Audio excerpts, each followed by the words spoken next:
ba, ba, bum. Bum, bum, bum.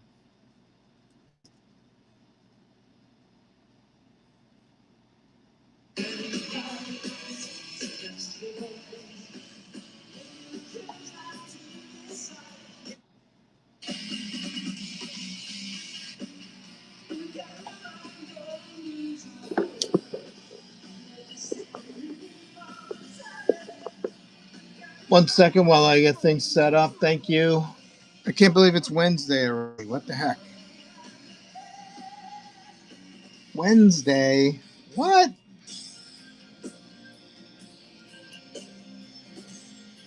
It's true. It's Wednesday.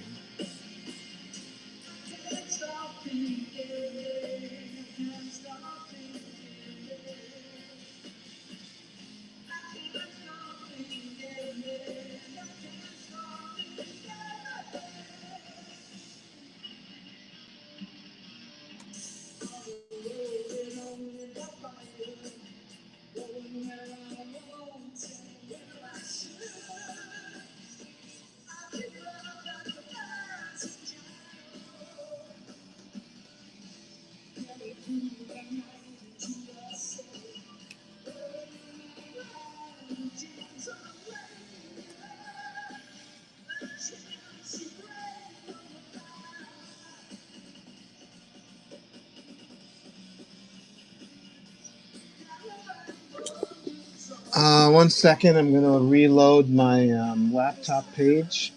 I usually use my laptop for the chat so I can read it better.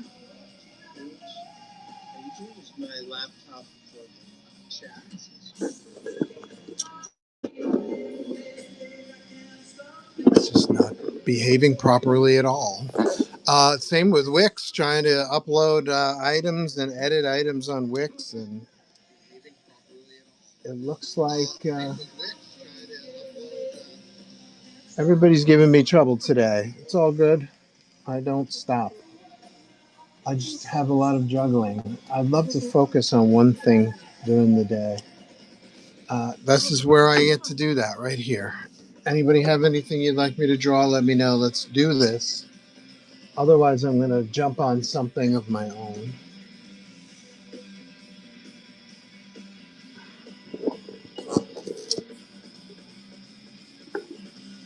Good midday to you, Joe. How have you been? Very well, thank you. And ditto. How are you?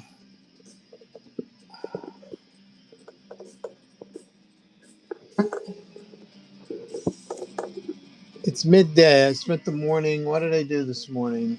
Um, trying to update my website with Wix, and it looks like they changed the software, the interface once again. So it's me fumbling around. I've been very diligent about my Wix activity. I write down like how to upload pieces and how to edit items on in the store and stuff like that. I've been pretty good with taking notes on that, and everything I've written down seems to be incorrect now. So there you go. Time to rewrite the notes.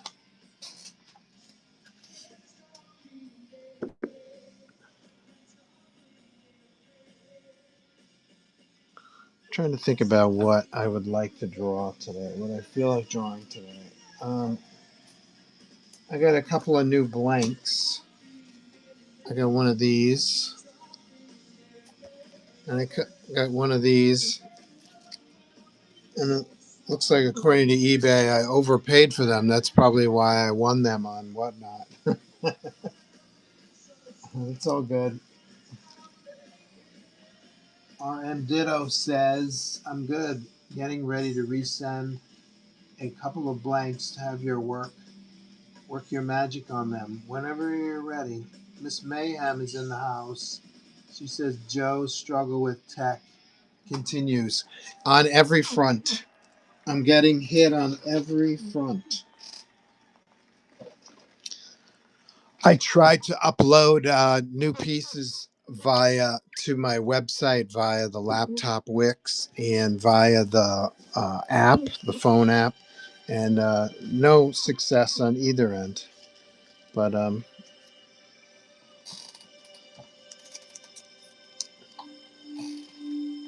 what can you do? You know, I would love to hire someone to do my website design for me.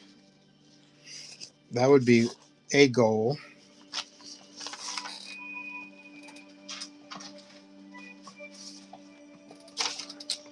But you got to make extra cash for that. As soon as I get extra cash, I think the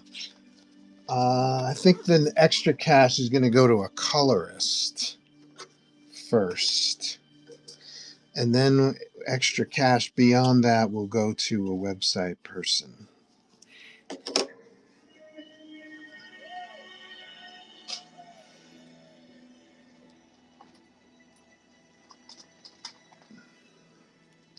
So if you guys know any professional comic colorists who are looking for work, fire them at me. Send me a DM.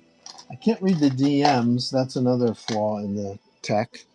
I can't read your DMs while I'm live, but I'll definitely check those DMs out after the show. I'm probably going to do a short show today, a couple hours. I'll do maybe a quick headshot. I'm not sure yet. Not sure what I feel like. It will be a few more weeks. I want to make sure I have the full one. Is that 1K for both covers? Okay, that would be a good thing to have the full amount. Wise choice. I wish I had close. I wish I lived close to you. I would help you with your tech issues for free. Oh, now I wish you lived close to me as well.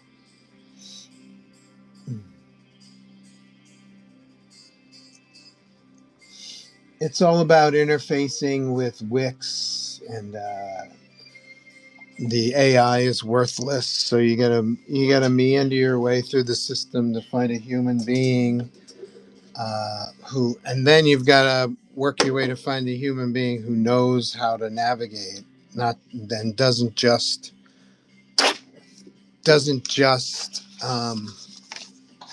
read from a card. You know how to do things. Uh, that takes time, in my experience. It's taken long periods of time to find those kind of people within the tech support system. Let's see. I'm going to look through some photos just for some inspiration. I was thinking of doing a Wolverine drawing because I try to have a Venom, a Spider-Man, and a Wolverine piece always at hand. And the last week or so, the Wolverines are selling out. So um, let me look through some photos and I'll grab myself some inspiration. 1 second, I'll be right back. Listen to some cool tunes.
some photos that I like a lot, but they don't make for iconic poses. They're more like studies. So I'm not sure.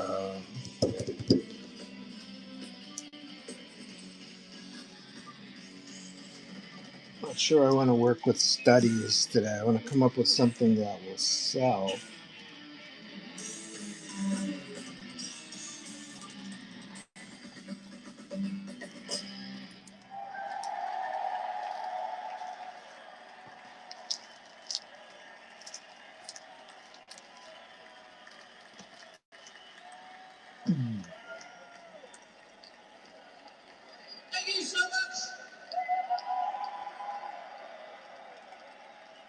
Acid in the house. I really and truly would. My master's degree is in IT multimedia. I could really help get your stuff streamlined for you. Where do you live, RM Ditto? I forget. Are you on the West Coast?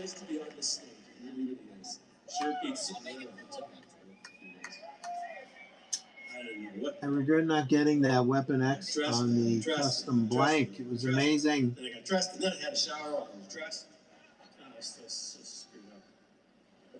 Thank you, Acid. I appreciate it.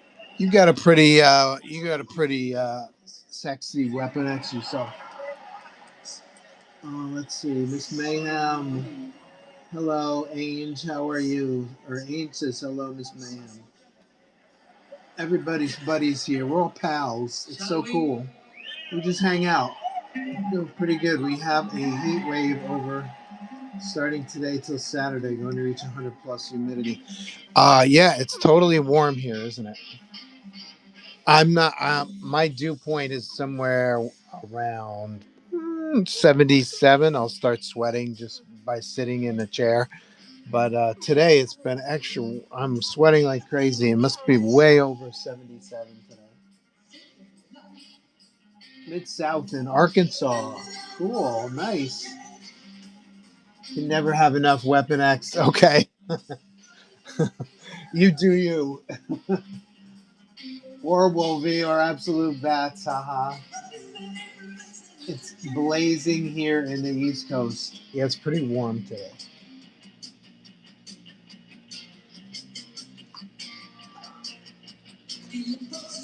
I gotta find a Wolverine blank. Stand by. Stand by.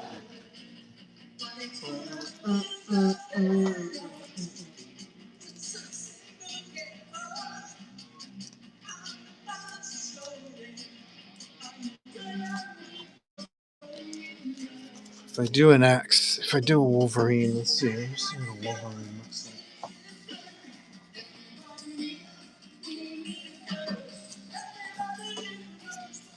Yeah, this one would be better. Wolverine 300. Holy cats. There's been 300 issues of Wolverine.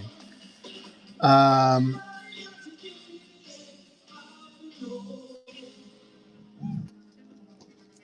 yeah, so I just dug out this.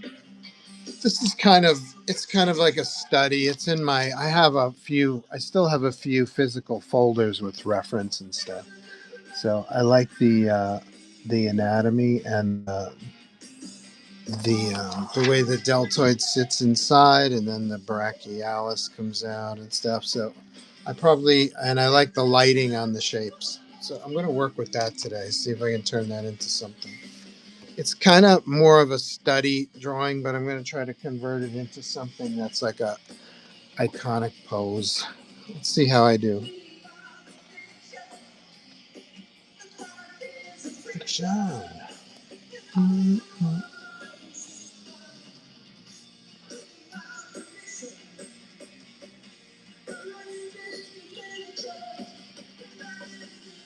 Remember, break down your shapes beforehand. Otherwise, you have pieces of your drawing running off the edges. That's not cool. You want to give people a sense that you intended things to be where they were.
We are in the same situation. Yeah, Acid, Ange, Miss Mayhem, and me. We're all on the East Coast getting cooked. It's blazing here in the East Coast. Definitely going to stay indoors. You have one without the ugly red bottom. A rarity. Haha. Oh, this one? Yeah, is that the Marvel Now stripe across the bottom? Yeah, that was unfortunate, wasn't it? I have a few of those too. I hate to be a repeater, but Absolute Batman is on fire since they announced the Abs Bats animated series last week. I bought a bunch of Absolute Batman comics this week on Whatnot. I'll show you what I bought. You guys tell me if I overpaid for them.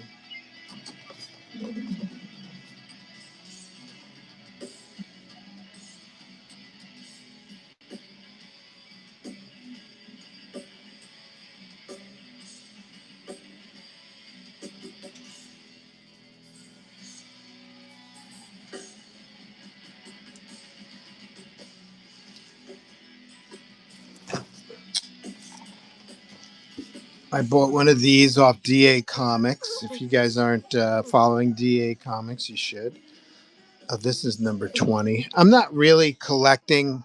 I just want to read them. So I read the first two trades. I bought this one. I don't know. I can't tell. This is a third printing, and there's a ding on the corner. I think I overpaid for this. I paid $8 for it. I think I overpaid for this one. Uh, and this one I'll just resell this after I read it. And then I just thought this cover was cool. Oh, it's Brian Boland. That's why, with Jock, and it's foil. I paid $12 for this. I don't know. I just want to read them. So I wasn't really. I guess I wasn't really paying attention. I started to make a checklist. So I got multiple copies of the same book. It looks like. And so I think this is where the third trade would ideally start. So this is why I got this one.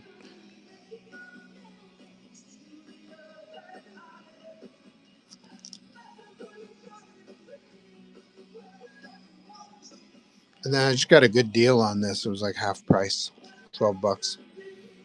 I like Absolute Wonder Woman also. I like Absolute Superman too.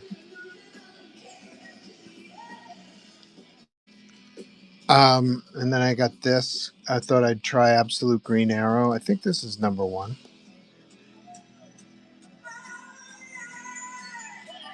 The writer of Absolute Green Arrow. He was at Heroes Con. I didn't get a chance to meet him. He wasn't at the table when I walked by.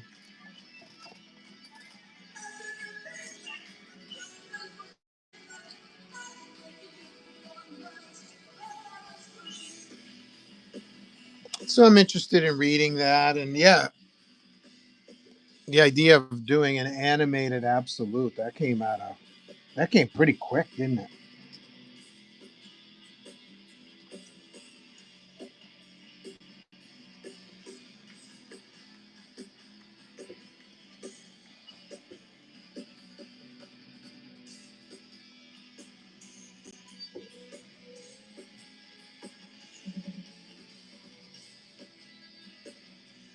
Yeah, the stripe is terrible. That's the for those of you who might not know, Marvel.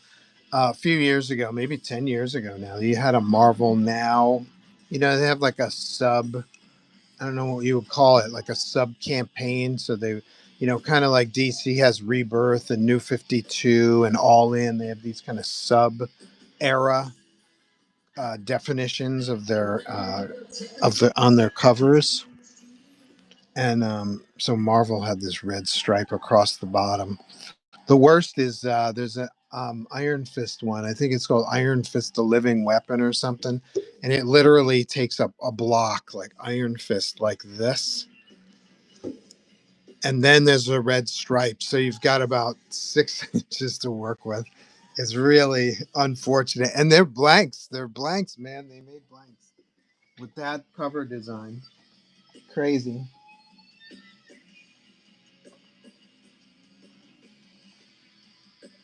Yo, it's D Graves.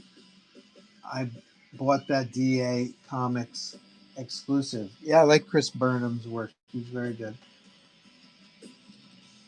You did not overpay for the Bolin and Jock. Good to know. Green Arrow is great too. The story is good,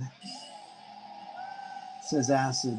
I like the Absolute Green Arrow so far. Miss Mayhem reading the Absolute Green Arrow. She's the Batman fan. So if you're into Green Arrow also, wow, what a I don't know. I'm on a serial killer kick, I guess, with my Ed Gain podcast and my Green Arrow. That's it. Said would like to see your take on Absolute Green Arrow. Yeah, me too. I might let me read through it and get a vibe. I remember the Marvel Now. The Civil War covers were brutal. Half covers. Yeah, that at least it was intentional. You could see at 15 feet that these were all Civil War storylines. But imagine a blank upon which artists are supposed to draw. I make art, and 95% of the cover is covered with trade dress. Yuck. I think they were secretly developing animated series for Abs Bats, waiting to see if the comic took off. Wow. They were planning on success. Can't wait until Absolute Vampirella comes out. Yeah. Will she have even less clothes? Angel loves the Vampirella.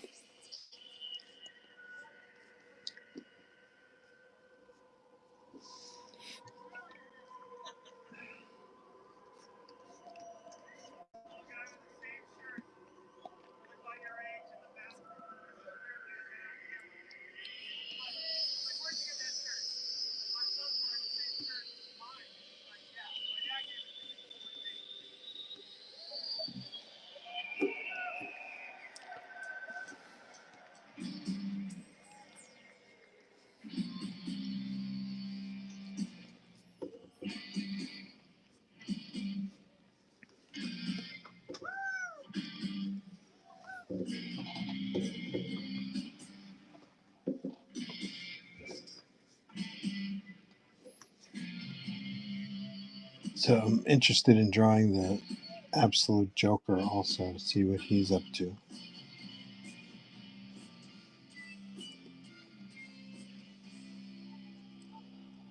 So I read the first two trades of Absolute Batman.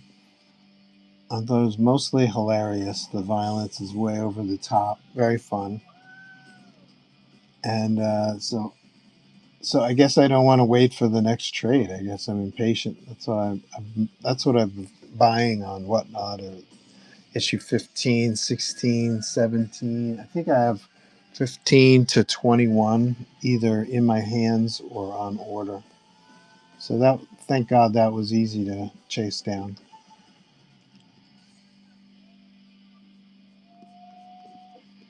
Another one I'm loosely chasing down is Southern Bastards. Have you guys ever read that? That's an Image comic by Jason Aaron and I'm going blank on the second guy, which is not fair because he had a lot to do with it. His art was great. But that's pretty brutal too, I gotta say. If you guys are into just like hillbilly violence, hillbilly gangster violence. It's pretty hardcore. Anybody ever read Southern Bastards? So I read the first two trades of that also, and my library doesn't have the rest of the series, so I've been chasing that around.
I think I saw a Wolverine cover, a recent Wolverine cover, where his one of his claws is broken off or something.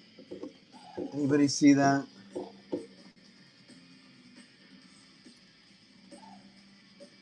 RM Ditto wants to see Absolute Vampirella too. Absolute Joker would be abso-lucking futely awesome. It would. Maybe I'll grab. Let me read. Let me read it just so I get an idea of the story. I do have two absolute blanks calling out my name. Maybe I'll get a chance to read them tonight or tomorrow, and we'll do an absolute Joker. See how that goes.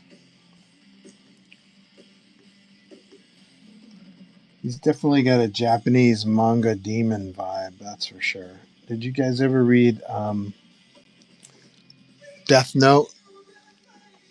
There's a demon character who's kind of central to the story. His name is Ryuk, Ryuk. And so the Joker, Absolute Joker, reminds me of that guy.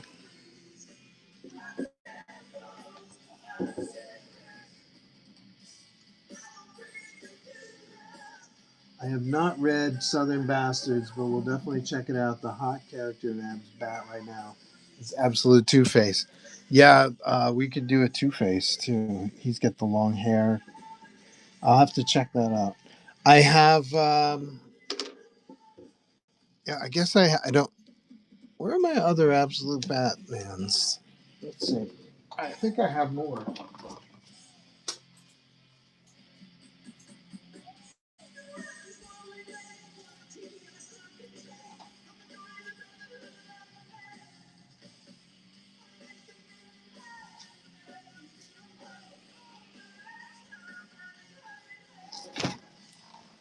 I got a couple of postage parcels the last couple of days. If you guys haven't read this stuff, some of my favorite comics ever made right here.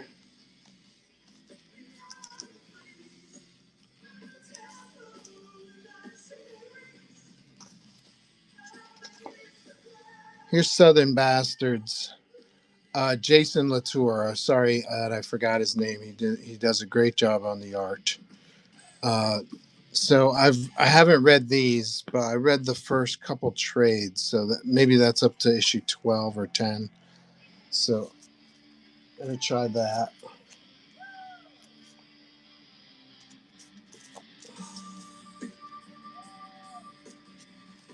But it's pretty brutal. Like the violence is pretty. It's oh geez, this one's beat to shit. Oh man, how much did I pay for this one? I don't like this one at all. Okay, $3. I'll eat that.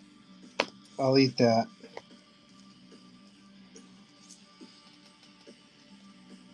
So I have 16. Abs bats 16, 15, 16.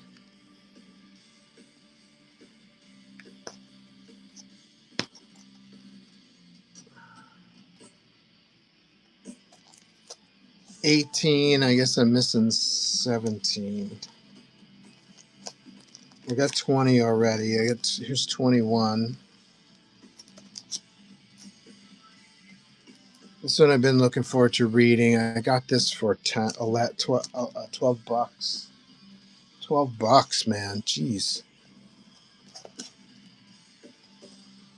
And then if you guys don't have this,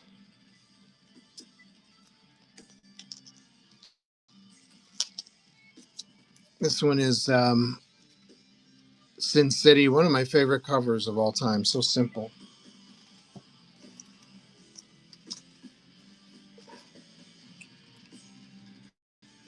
Oh, yeah, that's it. I guess I'm missing 17. Hopefully that's in one of the packages on the way. I would have thought that I had everything. I think I ordered everything. It just hasn't arrived yet.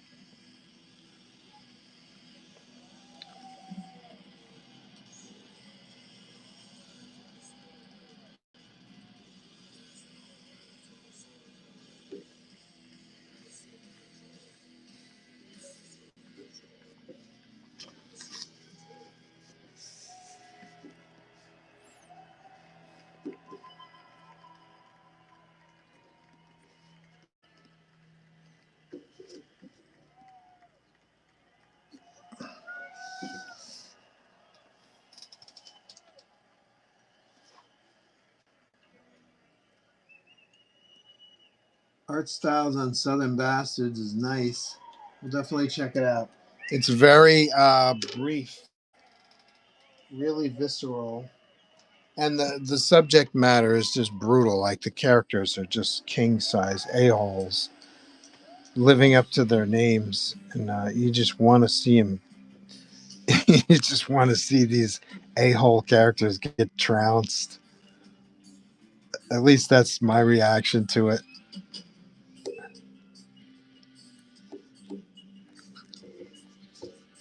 Rodno in the house. Rodney Ramos, the man himself. How can you draw with that stub of pencil? Don't you have a pencil extensor attachment?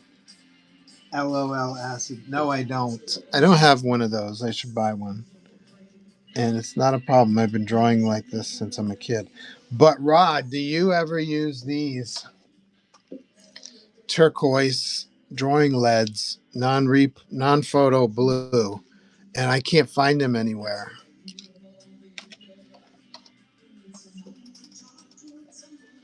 This is what I really like. I really use these, and I put them in one of these lead holders. But it's been, geez, 6 months since I ran out.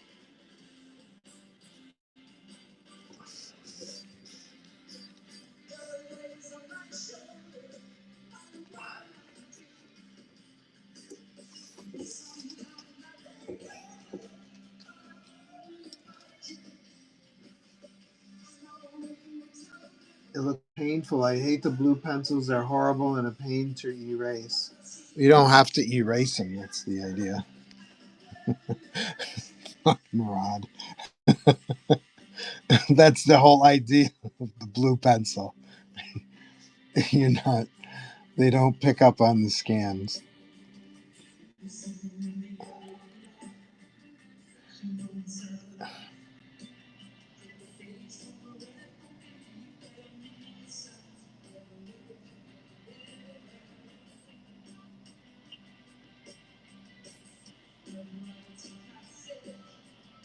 This is, I can feel the coating is like a clay type coating on this cover. I'm going to have some problem with this.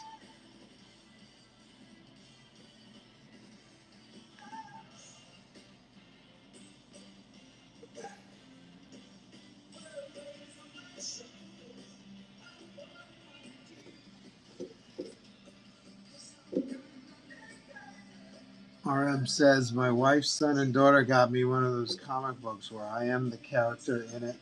It is pretty amazing. It has me on the cover. Sweet. Very cool. Yeah, but I hate the blue color. It bothers my eyes. Oh, that's interesting. I don't even print in blue line. I print more off blue green. But the but There's a very specific color though, Rod, yeah, that allows you to use blue lines because the scanner won't pick it up. Is this green that you're using? Does that show up on the scanner?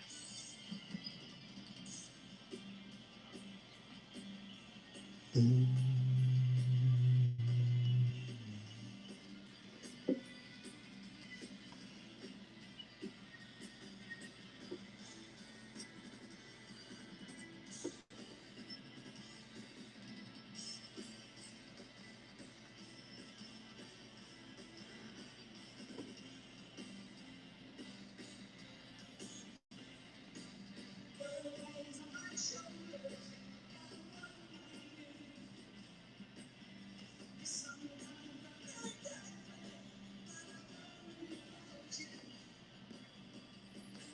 Use the photo for reference, but don't trace it or try to copy it.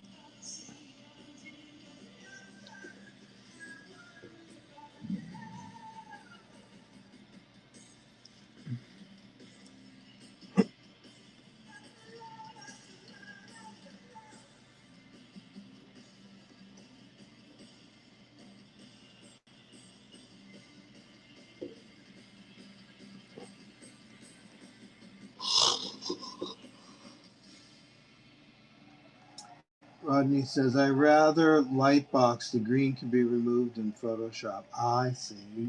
That's an extra step, but you can do that. The scanner does pick up the blue, especially if you scan in color.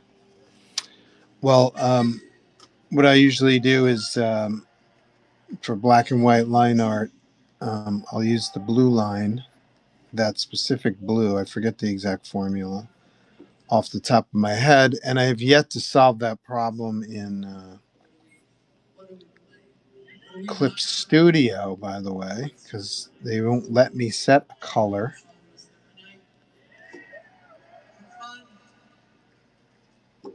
Actually, that's wrong. What I just said was wrong. All right, so I can't think and draw at the same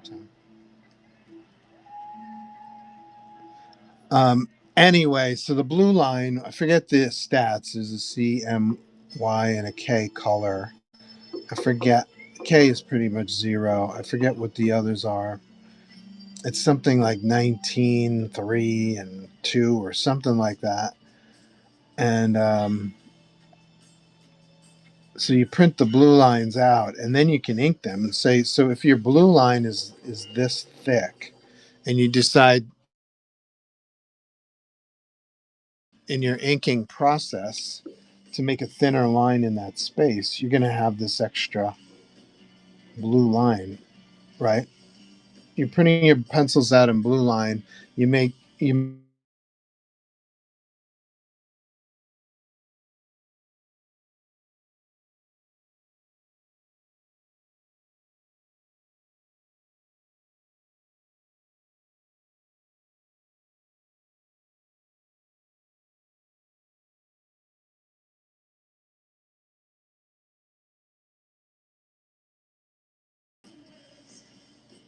so so this thin line, which is black, will pop, will get scanned, will get introduced into the final piece.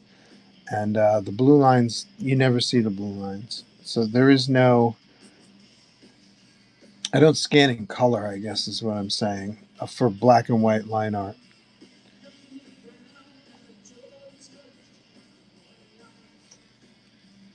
It's hard to concentrate on drawing and talk at the same time.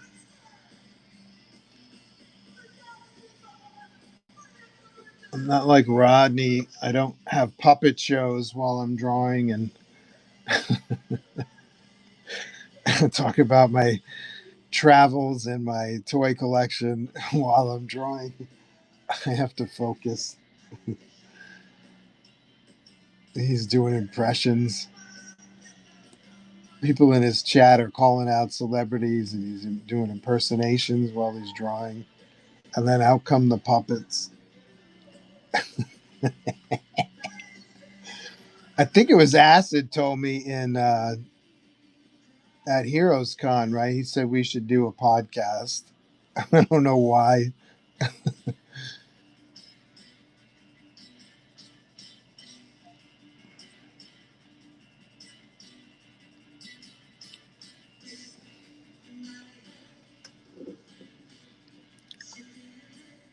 Mm, mm, mm.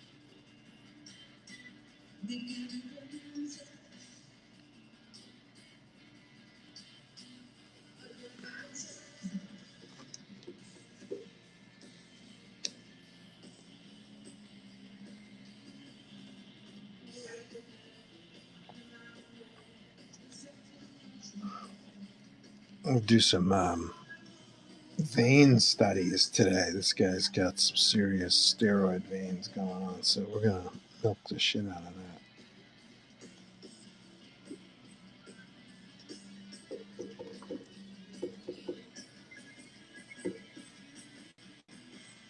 Don't blame Clip Studio on your obsession with that blue color, lol.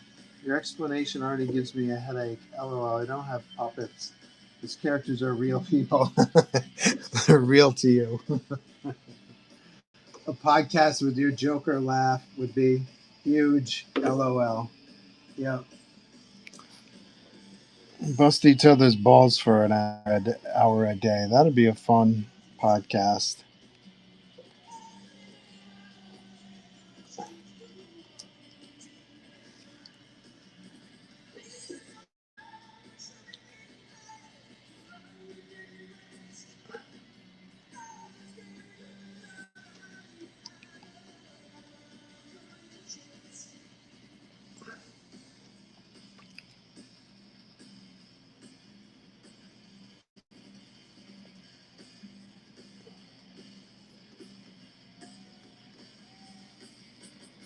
It's time for the Miss Mayhem CVS display update.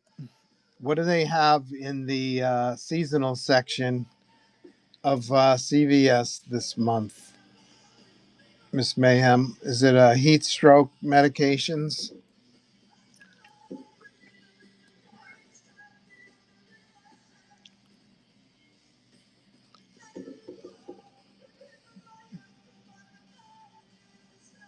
I'm yawning on the show, Joe. I'm tired, man. I don't sleep much.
If you guys aren't following the master, Rodney Ramos art, I imagine most of you guys in the chat are, but if you're just joining us, follow Rod the Mod, Master.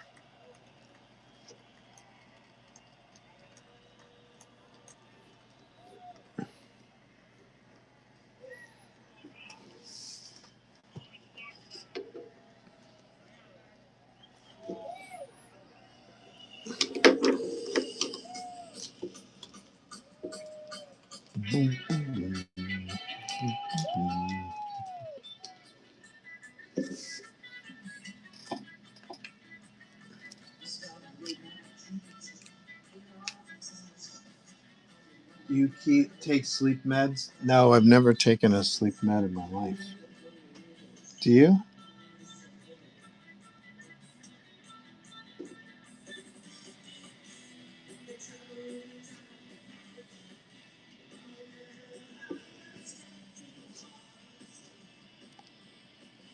The other day I was up every half hour. Like I would wake up and look at the clock, and a half hour had gone by.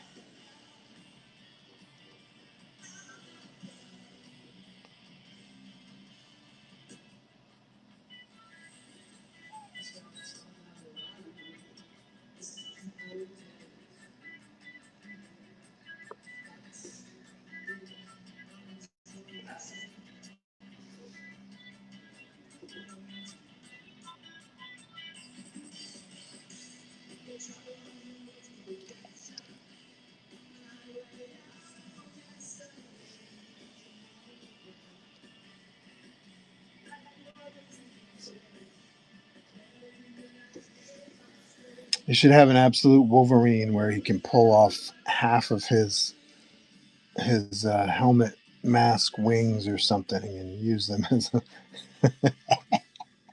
use them use them as a hand axe, two hand axes. He sticks two handles up where his ears are, and these wings come off. What do you think? Am I onto something? Absolute amalgam.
Nope, never. I get too much sleep sometimes. Yeah, me too. I can't really go without sleep myself. If I miss 2 or 3 hours a night, it'll catch up to me. Like the next weekend, I'll have to sleep those extra hours to catch up.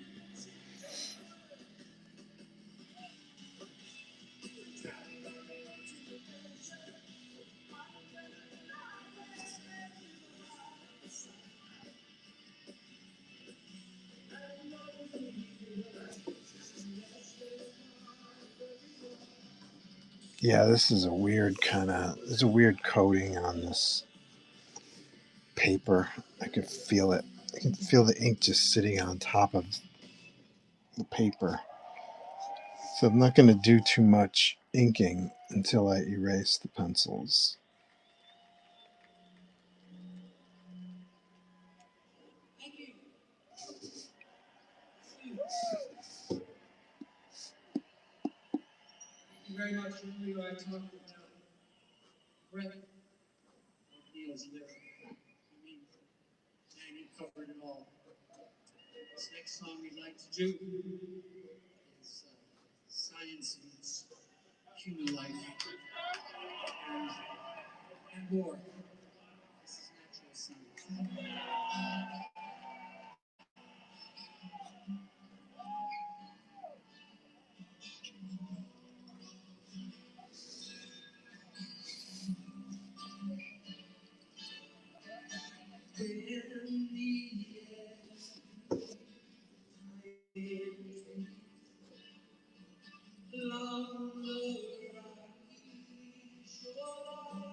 I didn't define this area very well.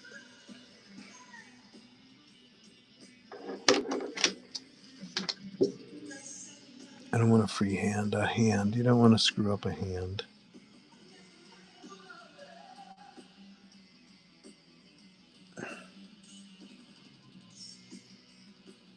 Especially a hand with claws.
Oof. I can feel this pen just sliding all around. This ink just sitting right on top of the clay. I'm gonna have to set this aside before before I erase.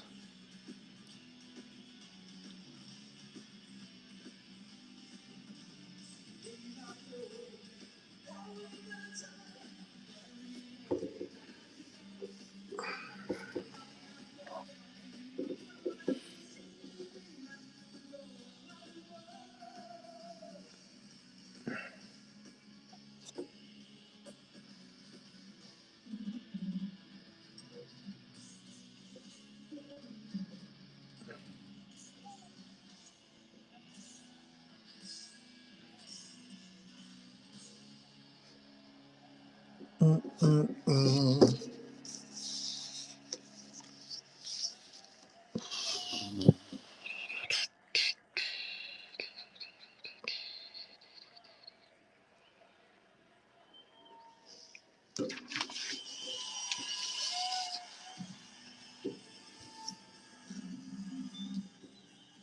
After all this talk and all this demonstration, my music, my drumming is very much a reflection of my character. It's the way I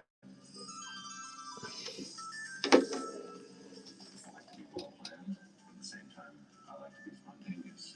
Don't need spontaneity to change.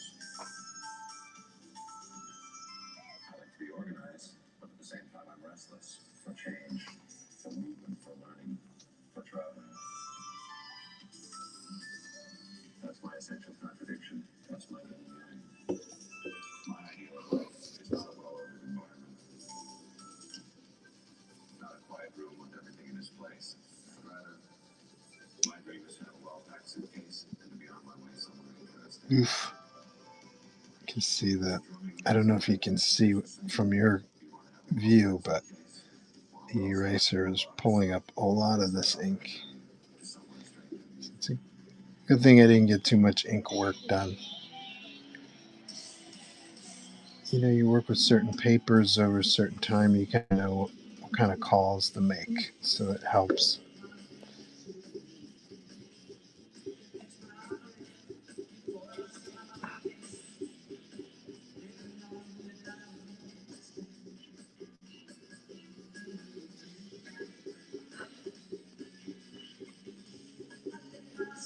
Maybe I'll beat him up a little bit too, slice up his clothing and chip his shoulder pads and beat him up a little bit.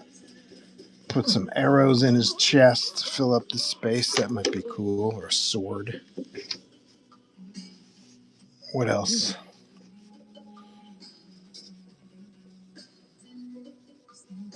Oof. That's smudging.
Time stands still.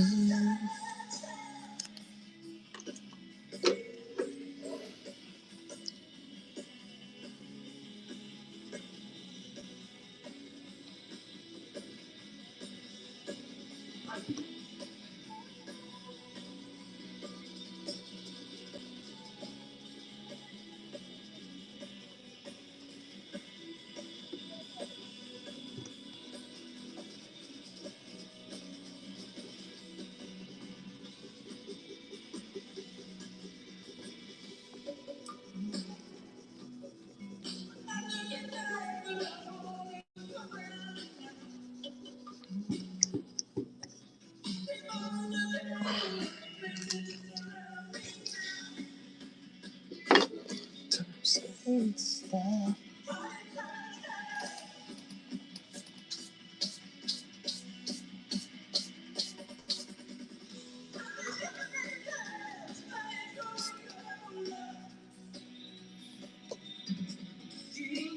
So what if I had like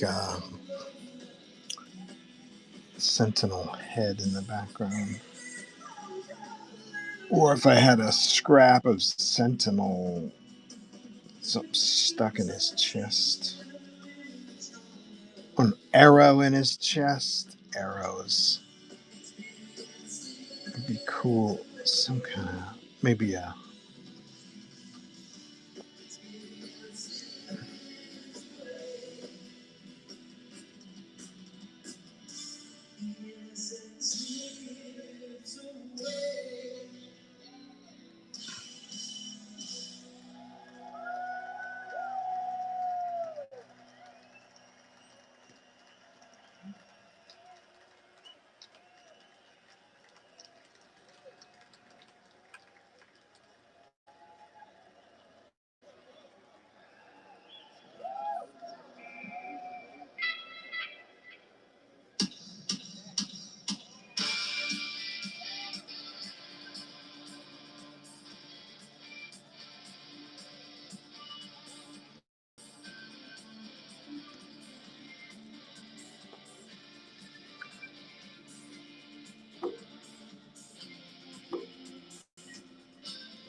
maybe we'll just do a whole bunch of pieces of shrapnel in his body. That might be cool.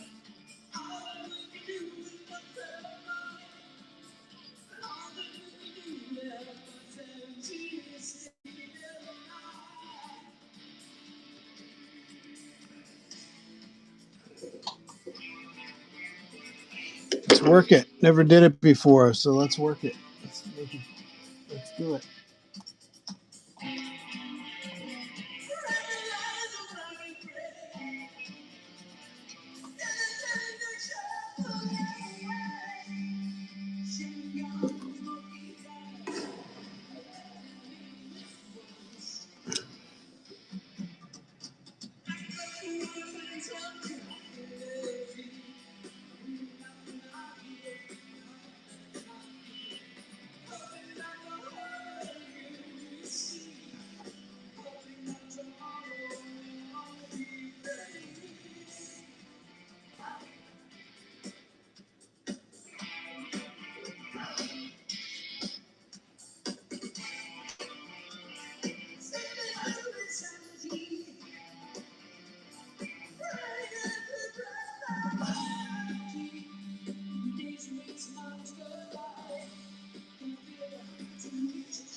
Nice.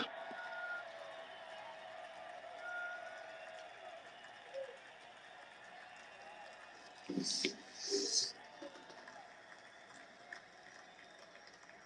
you so much.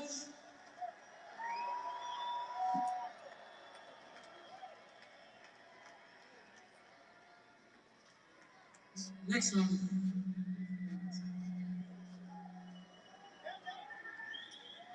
Next song we'd like to do is a song from Clockwork Angels.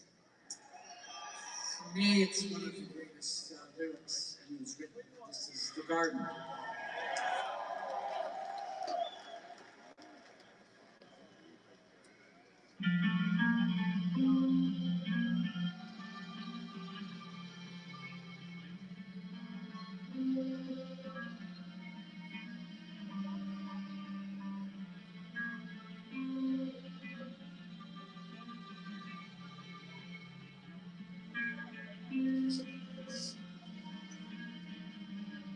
From this one, all for the love, for some is our death. It is what it is, and forever. Time is still moving, yeah. The air and you dream. I was taken away, without saying you watch me in the sea. I was taken away, then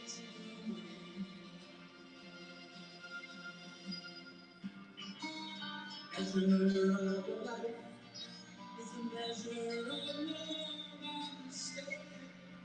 So hard to learn, so easily measure of a life is a measure of no mistake. So hard to learn, so easily and that comes of time. Oh God, and you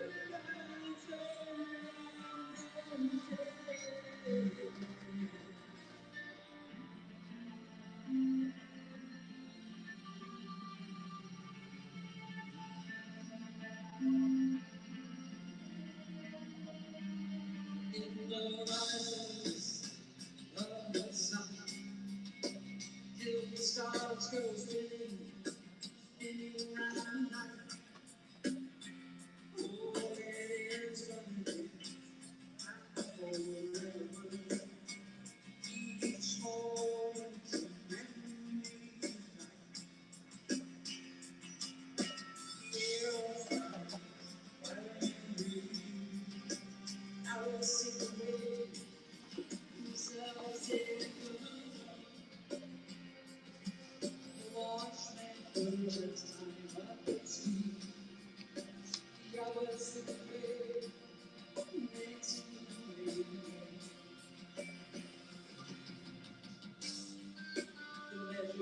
of the night.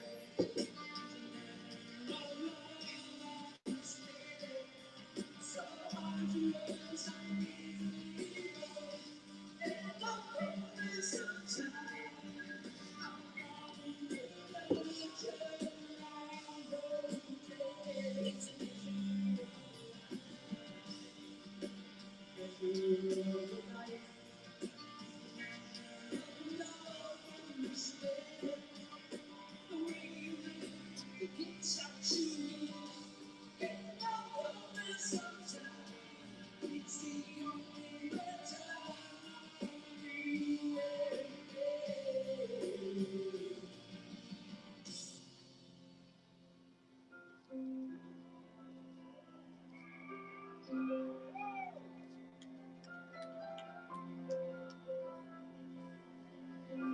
The future disappears into memory.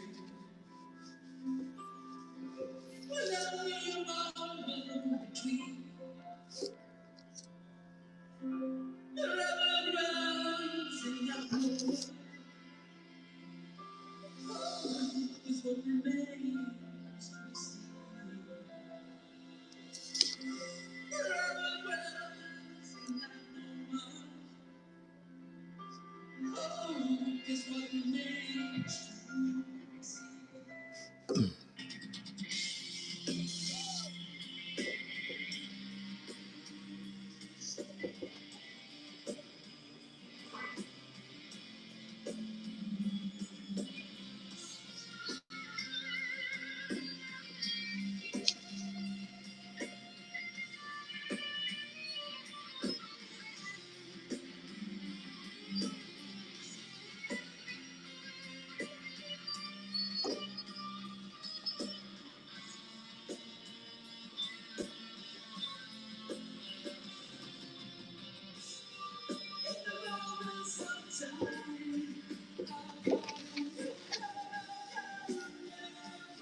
I'm sticking to my table.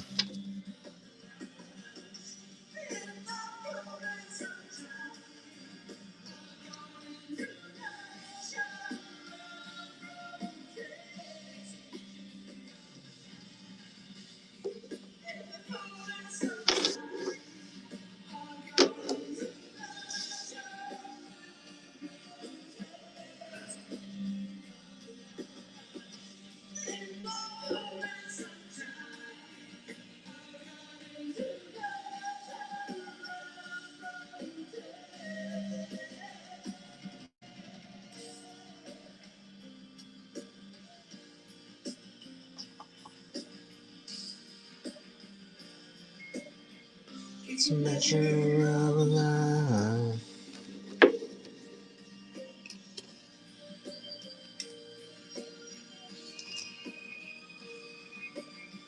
It's a measure of life.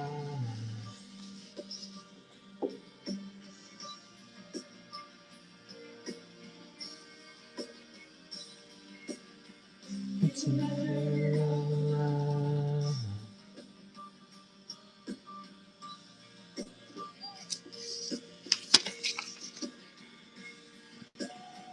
It's a measure of life.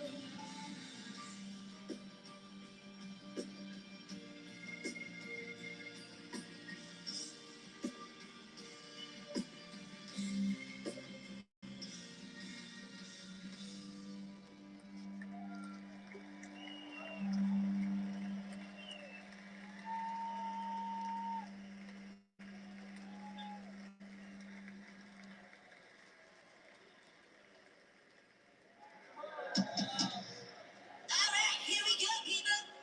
Let's get this party started. And a one, and a two, and a one, two, three, a one, two. Oh yeah. Modern day warrior named Tom Sawyer. He floated down a river on a raft with a black guy.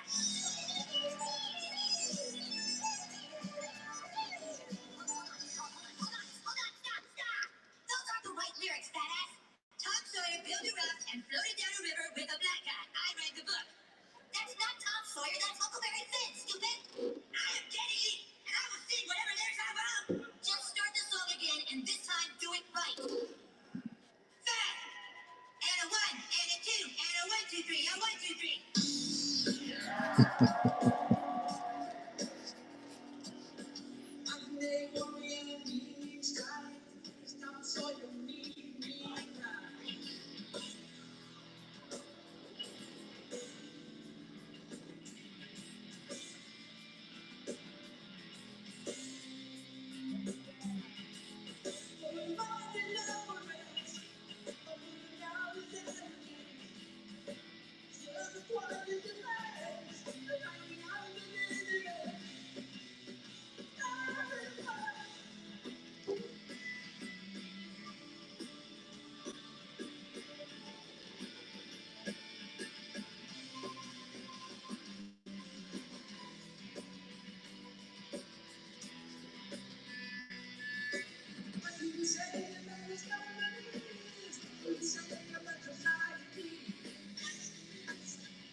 Wow, 20% battery already?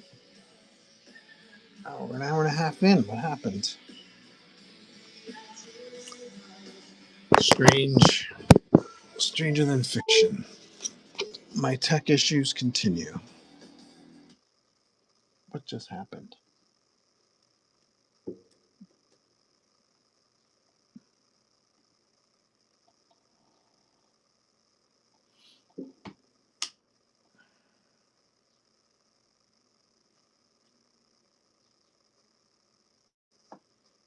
Earlier today. Today's Wednesday.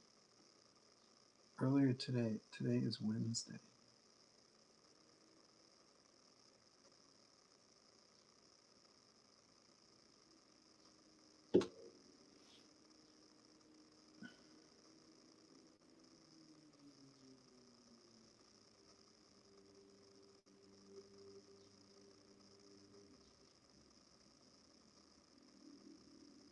Hmm. What just happened?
Liu.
Ange has a question. I see red letters. Hard to read. Ange says, "Did you see that every time the Mets hit a home run, they put a Spider-Man mask on and make believe they're shooting webs in the dugout?" I did not see that. Why?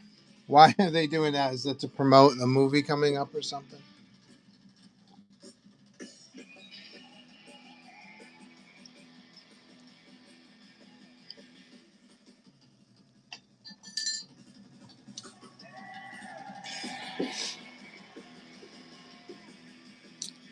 from what I've heard, the Mets could get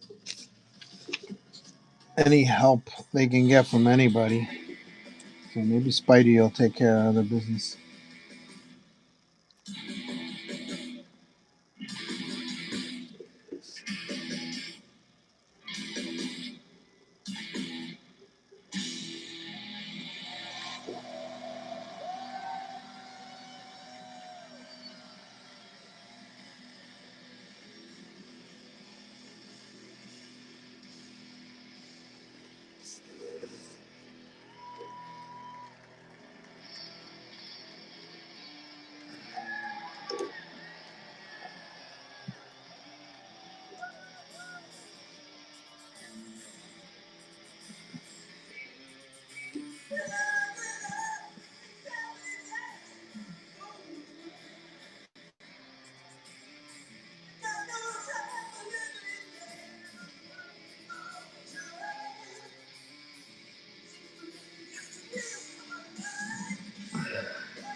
They come here, the wagon man.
And you can feel these pen points is sliding around on the clay covering here. Oof, yuck.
Spider-Man was from Queens. Somebody decided that would be cool. Oh, that's right.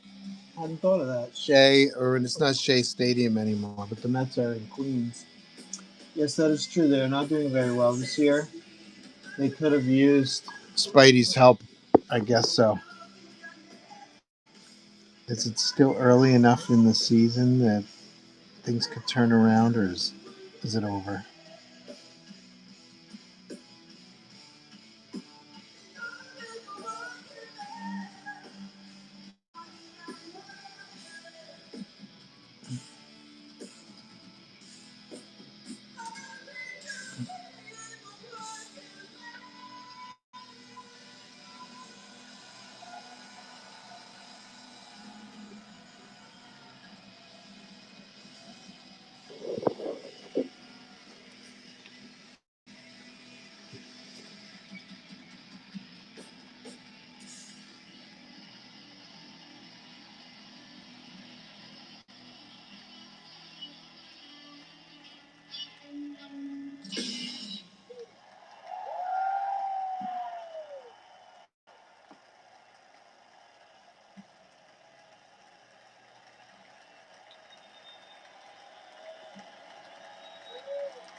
Oh, nice.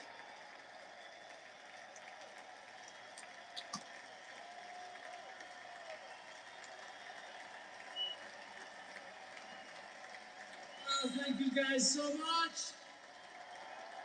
We missed you. I'm so happy to see you again. I hope we will be. Yeah. Thank you.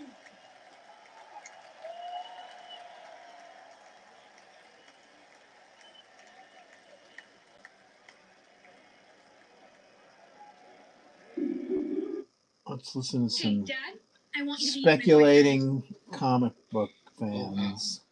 You are even. Yo, if you find any issue of Absolute Batman at all, you're about to be very happy with this week's trending comics. Oh, I see. Subscribe. Let's talk about number 10 on the list with the Master of Horror Punk, the Dark Prince, the Evil Elvis.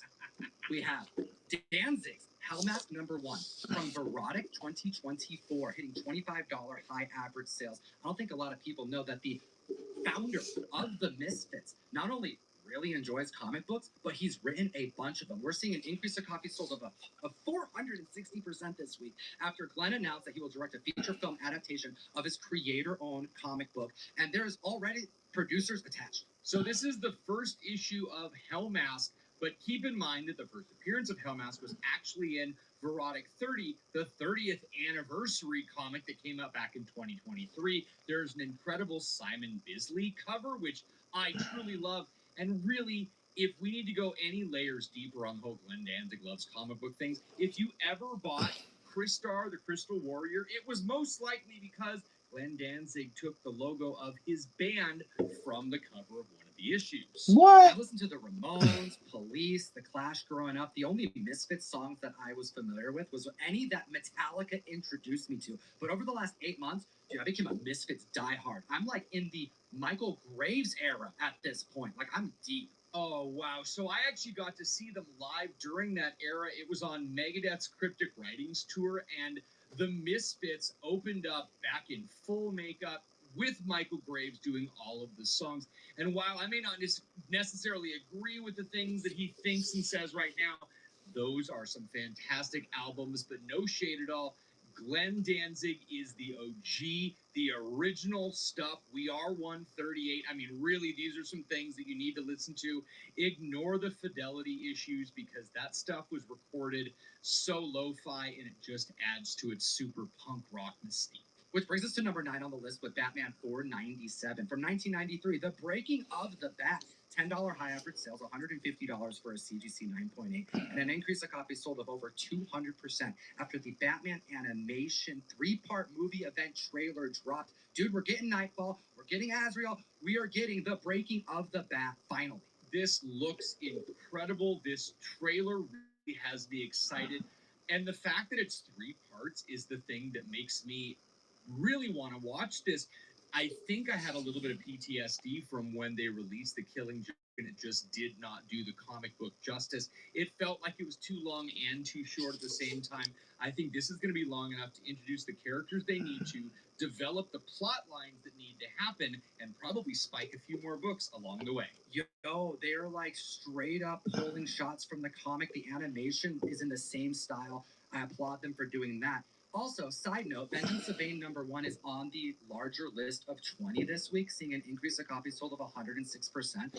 I think this book has become officially undervalued, underrated. I've always said that, but now think about it.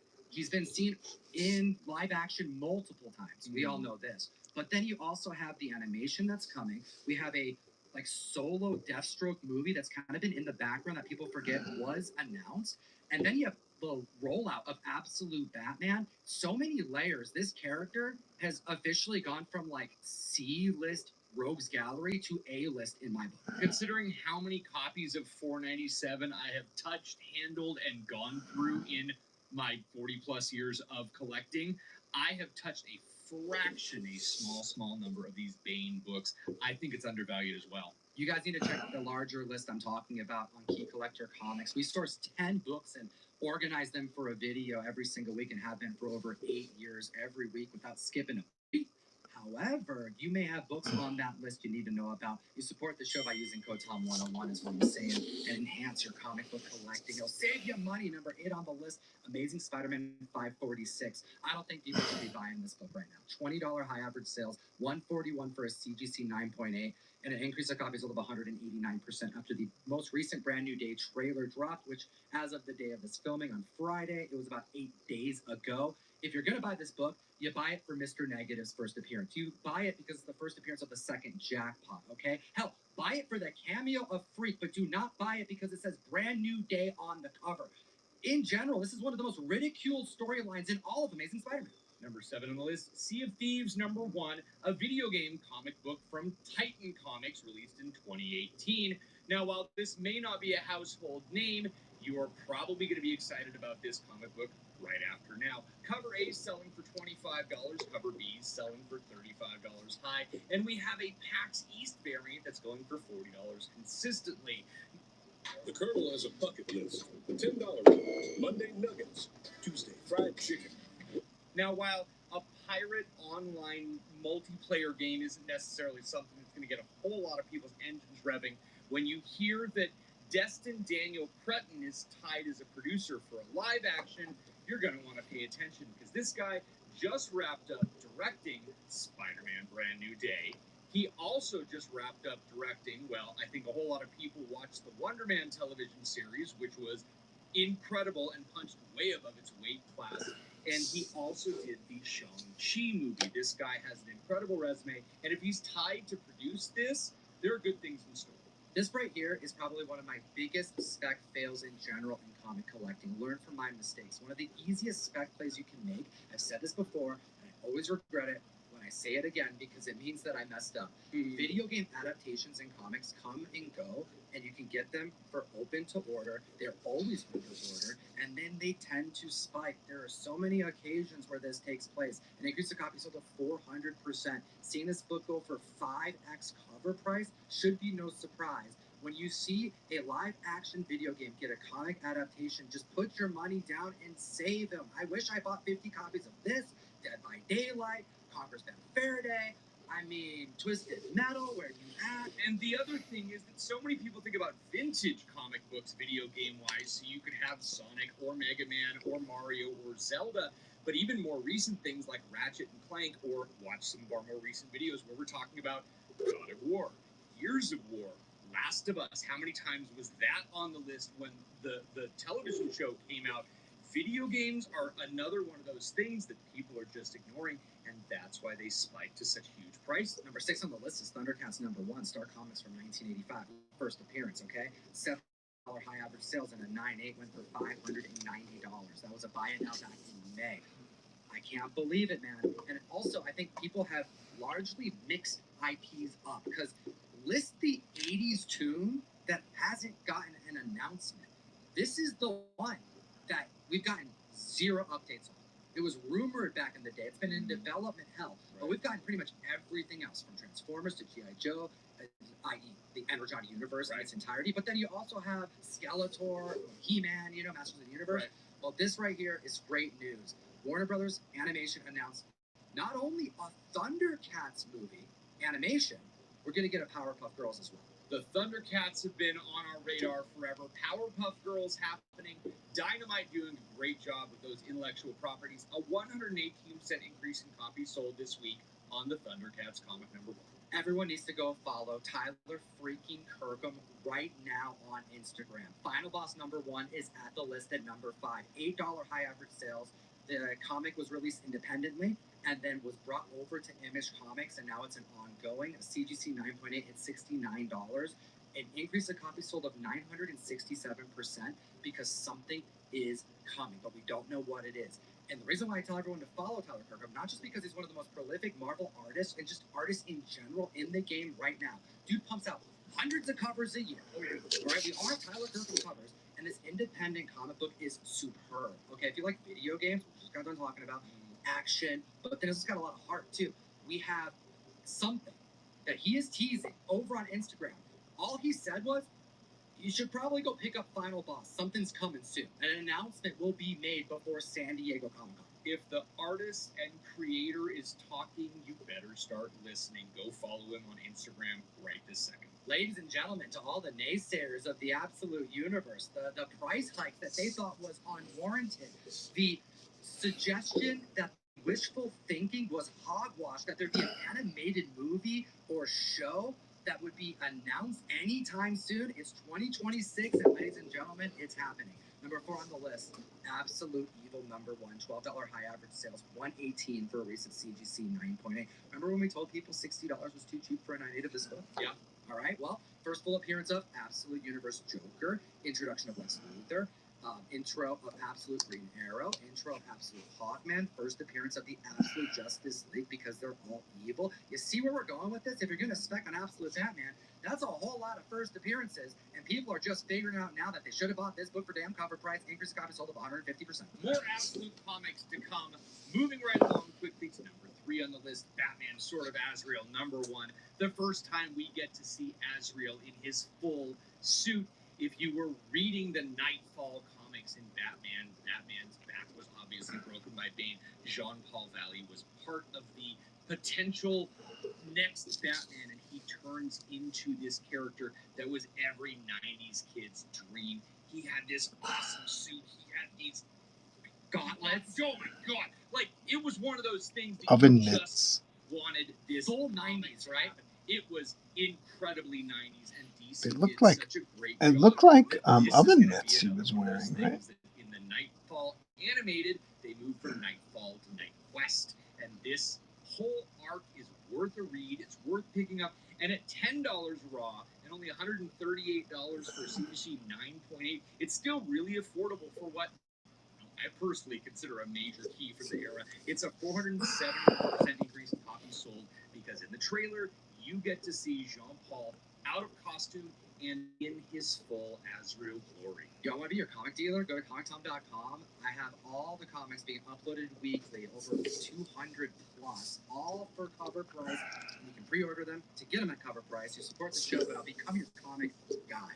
And you can hit me up on the phone. I'll give you my phone number. No, I'm just joking. But I will send you books on time in a custom box, bagged and boarded, and you gave me it's number 2 on the list. Free Comic Book Day 2026. Do you want to guess which comic it is? It's probably something about crawling dungeons. That's right, Dungeon Crawler Carl, issue number 0. $12 high average sales, an increase of copies sold of 148%. People have just started to get their 9.8s in. We're actually seeing listings on eBay start to be revised, saying they're in stock currently. So we saw $100 pre-sales, and now we're seeing $95 like actual sales.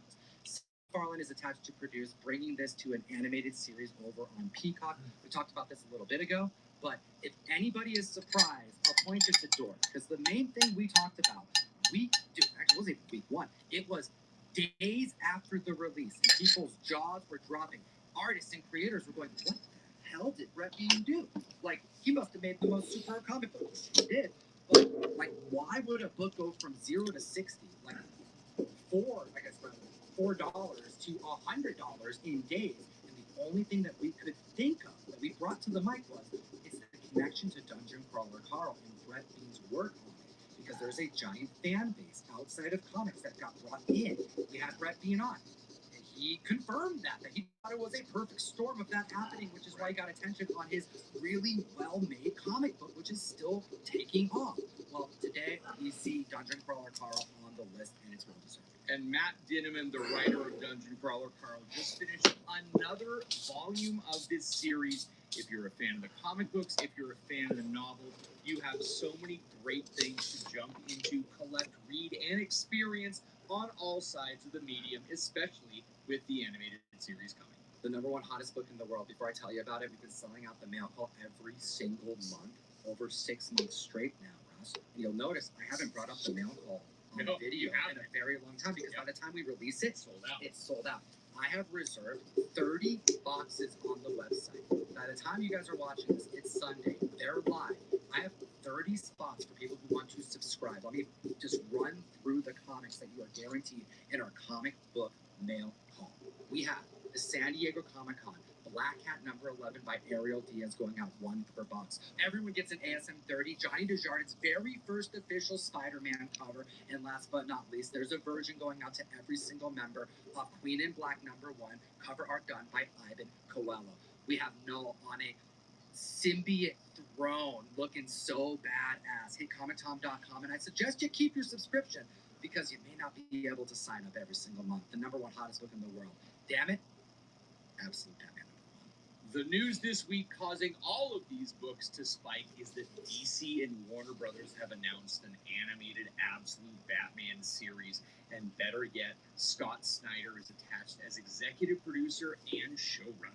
To all the people who were naysaying when they were seeing cover A go from $50 at a 9.8 to $100, and then it climbed to $150, then $200. Oh, you can buy so many books for that amount of money. This book just came out. There's no way it's going to get optioned that quick. It's that good. And then they read it, and then more people bought it, and then they were poo-pooing it at $300. Ladies and gentlemen, $180 high average sales short, but a recent $500 CGC 9.8 has been confirmed. And better yet, a dual sign by Scott, by Nick, for a CGC 9.8 going for $1,000. Hot damn. An increase in copies sold of 154%. We have the first appearance of so many characters. Alfred, Black Mask, Waylon Jones, Joker, Julia Pennyworth. I mean, this is the start of the Absolute Batman, which started the craze for all Absolute titles that have taken over the modern comics era. I was at a local convention this last weekend, and there was a dealer who shall remain nameless, had 3 copies of Absolute Batman number 1 CGC 9.8, $300 a piece. I had multiple people come by my booth and say, I think that's overpriced, and I said, just go. Well, we also have so many other Absolute Batman comics on the list that we could have showcased today. So I encourage you to check Key Collector to see what your comics and your back issues are doing right now, because there's so many printings that are spiking, so many key books. I want to highlight issue number 2. I think this one may see some movement sooner than later. $35 high average sales, so not much to just jump in at that price. $130 for a CGC 9.8. That one just happened, and an increase of copies sold of 137%. Because we have the adult introductions of Batman's friends. We have Oswald Cobblepot, Edward Nygma, and Harvey Dent, and we know who they become. With so many variant covers, so many multiple printings, and so many issues out over the last year and a half, what do you think is going to fly under the radar? Which of these books do you think is going to spike that no one was specking on? Let us know in the comment section down below. And of course, as always, geek responsibly. Enough said. And that's the end of the video. Yo, if your phone number ends in 8885, we're sending you a Black Hat number 7 Peach from Moco graded at a 9.9. All you have to do to be like this winner is go to comictom.com, put your phone number in the SMS text message group. We give away comics every single week, and that's the only place we source our giveaway winners from. You don't even have to watch the videos. You just have to be signed up. You should watch the videos. And if you haven't signed up for the SMS list, do it now, and you'll get a chance to win this gorgeous Adam Eve Invincible number 1 EOM variant graded at a CGC 9.8. See you next week. Booking flights online can feel overwhelming. So many websites, so many prices, so many options. What if you could just call someone. At Skylux, you speak with a live travel expert.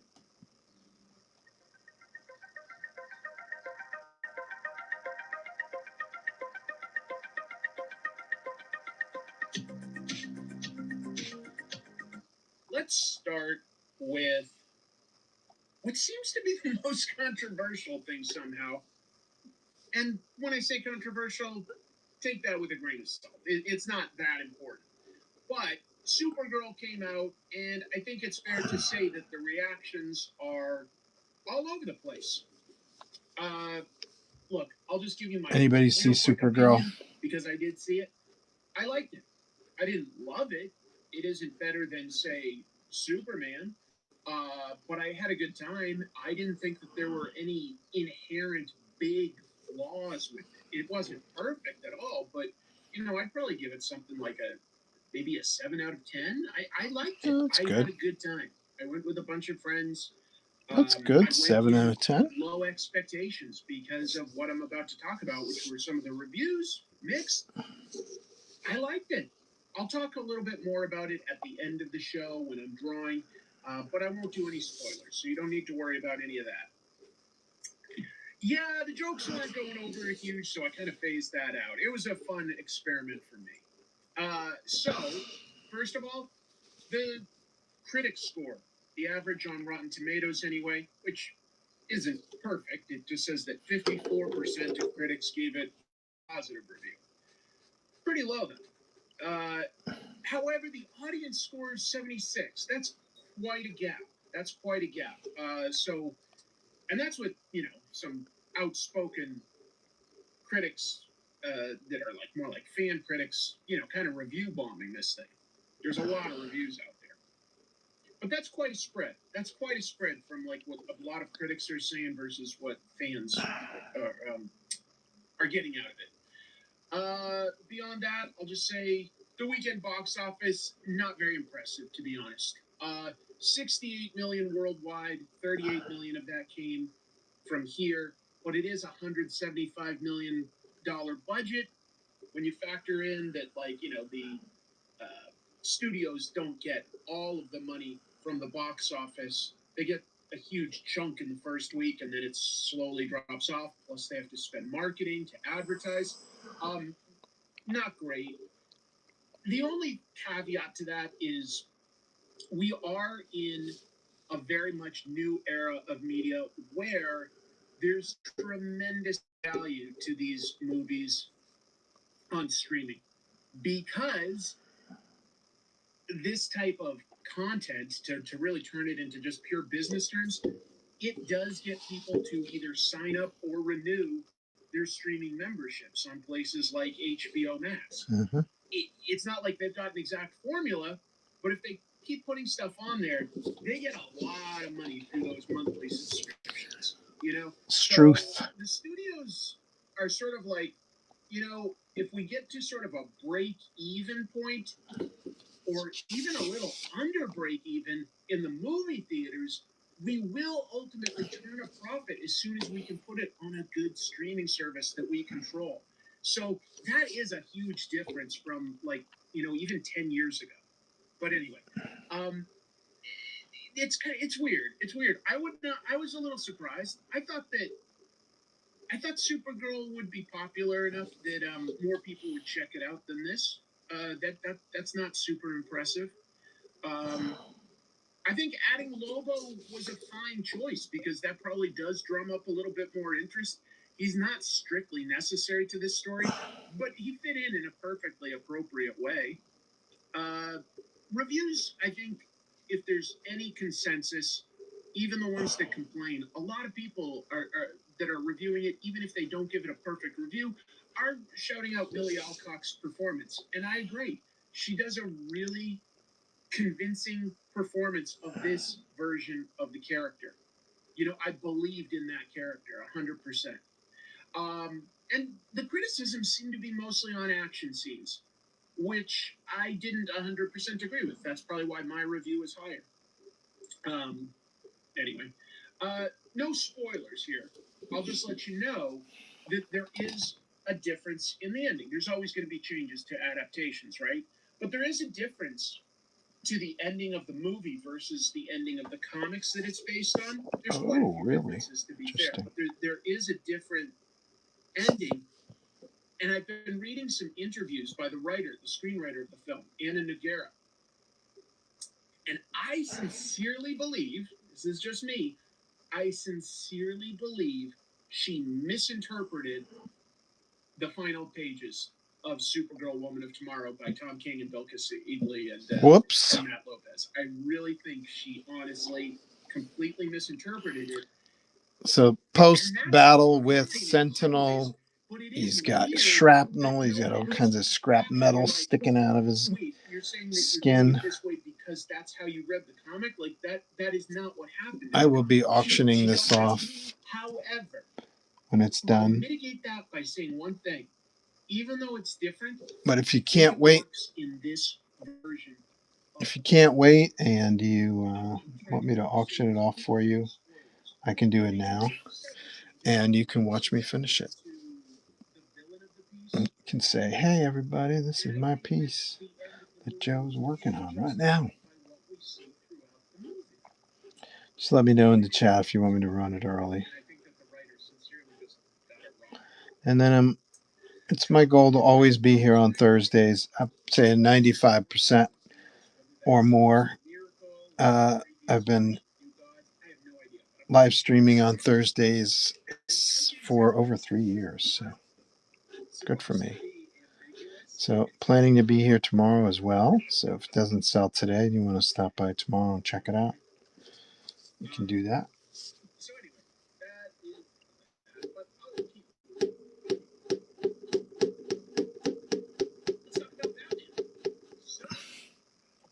Here's some Abs Bats news, folks. Do a little preamble here. I don't typically talk about rumors too much, unless there's a little weight to them or it's interesting. But so this is a rumor. There's a rumor on who will play Batman. We know that at some point soon, the DC studios will hire somebody to be Batman.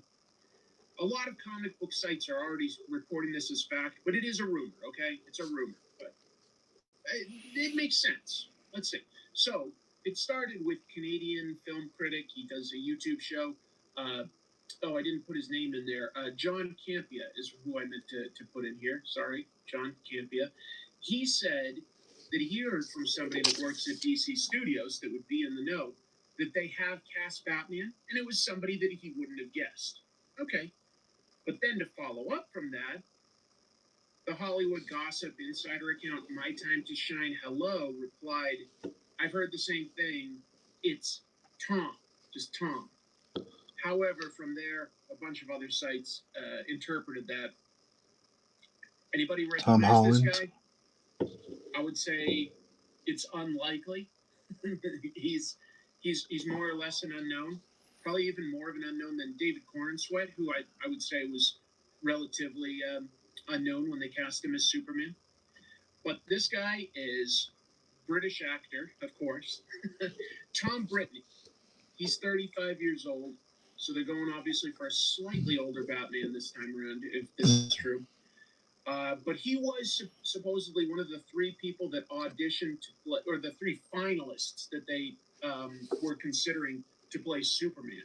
It was David Corenswet, Tom Brittney, and somebody else that's like a name, but I cannot remember off the top of my head right now that name actor. Batman will be played by an AI rotoscoped Burt Reynolds, still with the mustache this time. They're not going to digitally erase it like in Justice League. I like that. Oscar-winning actress Margot Martindale. She's a great actress, actually. She's awesome. Oh, exactly. Thank you. You're right. It was Nicholas Hoult. Nicholas Hoult, who ended up becoming Lex Luthor, was actually also in the running to potentially be Superman. You're right. Thank you very much, Malik. But anyway, so yeah, this guy Tom Brittney has done a bunch of British TV shows and British movies. So it's nothing humongous that most of us would have seen yet.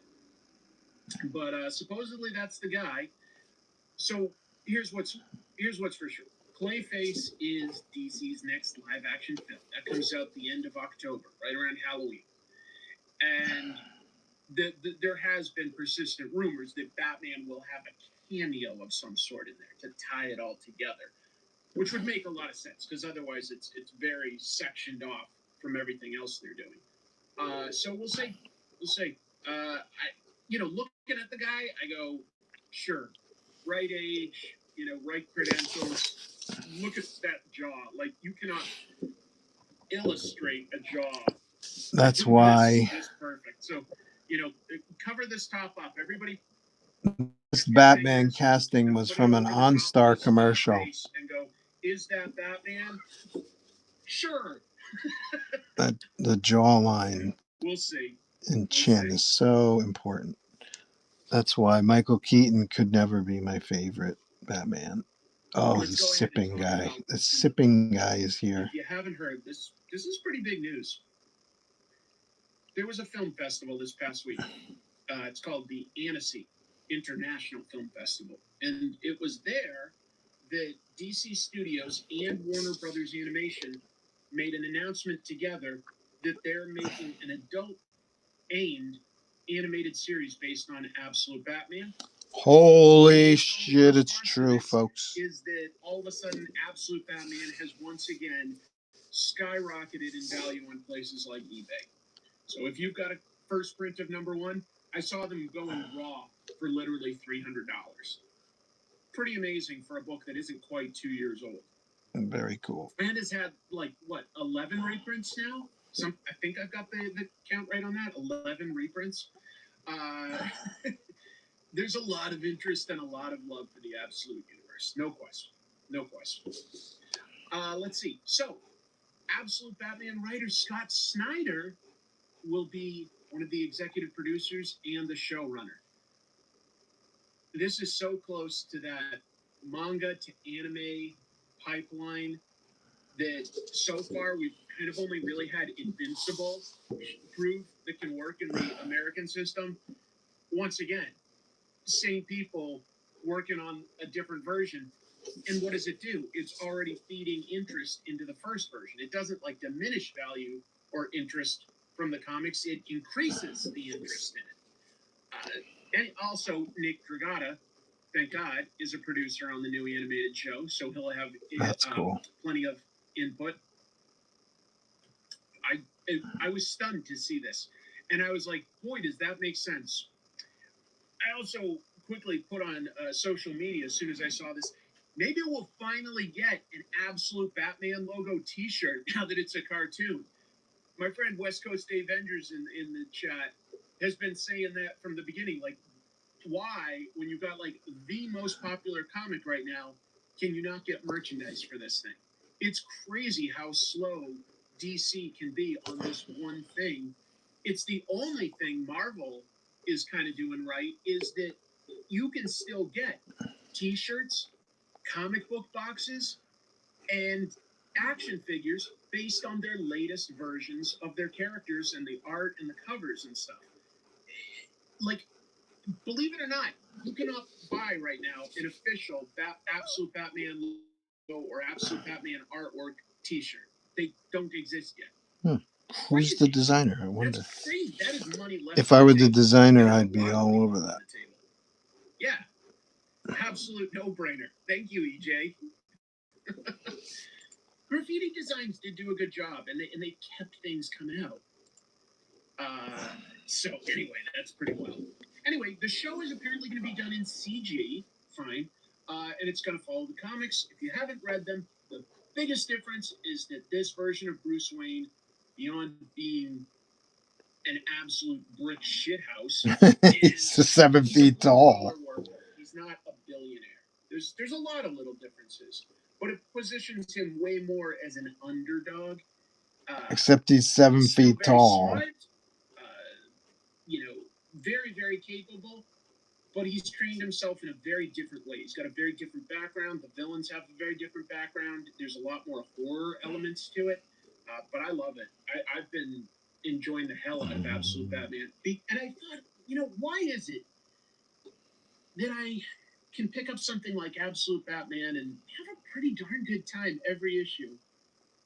And I guess it's just that it does continue to surprise me with its decisions. It's good storytelling and it's fun, but it isn't just meaningless action. Like, they are introducing character stuff, and it's always a bit of a surprise. And yet it fits with everything, feels cohesive. It's really working quite well. Yeah, there is an element of camp. Exactly right. Like, people say it's grim and gritty, and I go, it's not grim and gritty the same way 80s and 90s comics were. It's got horror elements, it's got an underdog blue collar guy, but he's also built so absurdly large, and the action can be so over the top. I think I've talked about the artist, Nick Dragata, in an episode on my other channel, where I think he's taking a lot of cues from how manga does storytelling. Sure. I'd like to hope that we're moving towards a new era of animation where there are decisions to focus on the most recent and the most popular comics and adapt them way more literally. I am always okay with some concessions, some changes, keep things fresh. But I also think that there's a literal proof of concept with how Japan has been doing it. And while we can't necessarily change our cultural impulses for how we read comics here overnight, right? Like, in Japan, people pick up disposable anthology magazines every week. That's very hard to get people here to shift to, and then like get the tankobon collected volumes of their favorite book. That's a slow process. We can't change the way people want to read comics overnight, but we can certainly adapt these things for film and cartoons and have it way closer together, both timing wise and following the story wise. What else? Just to be clear, they announced some other things too. They being DC Studios and Warner Brothers Animation. They're going to make an adult anime. They called it a version of Joker called Joker Laugh Riot, and so far untitled kids-focused project starring Crypto. That's also smart to me. Crypto is pretty popular. I think I've not heard anybody that said that they watched Supergirl or Superman and were really disappointed with Crypto. Crypto's great.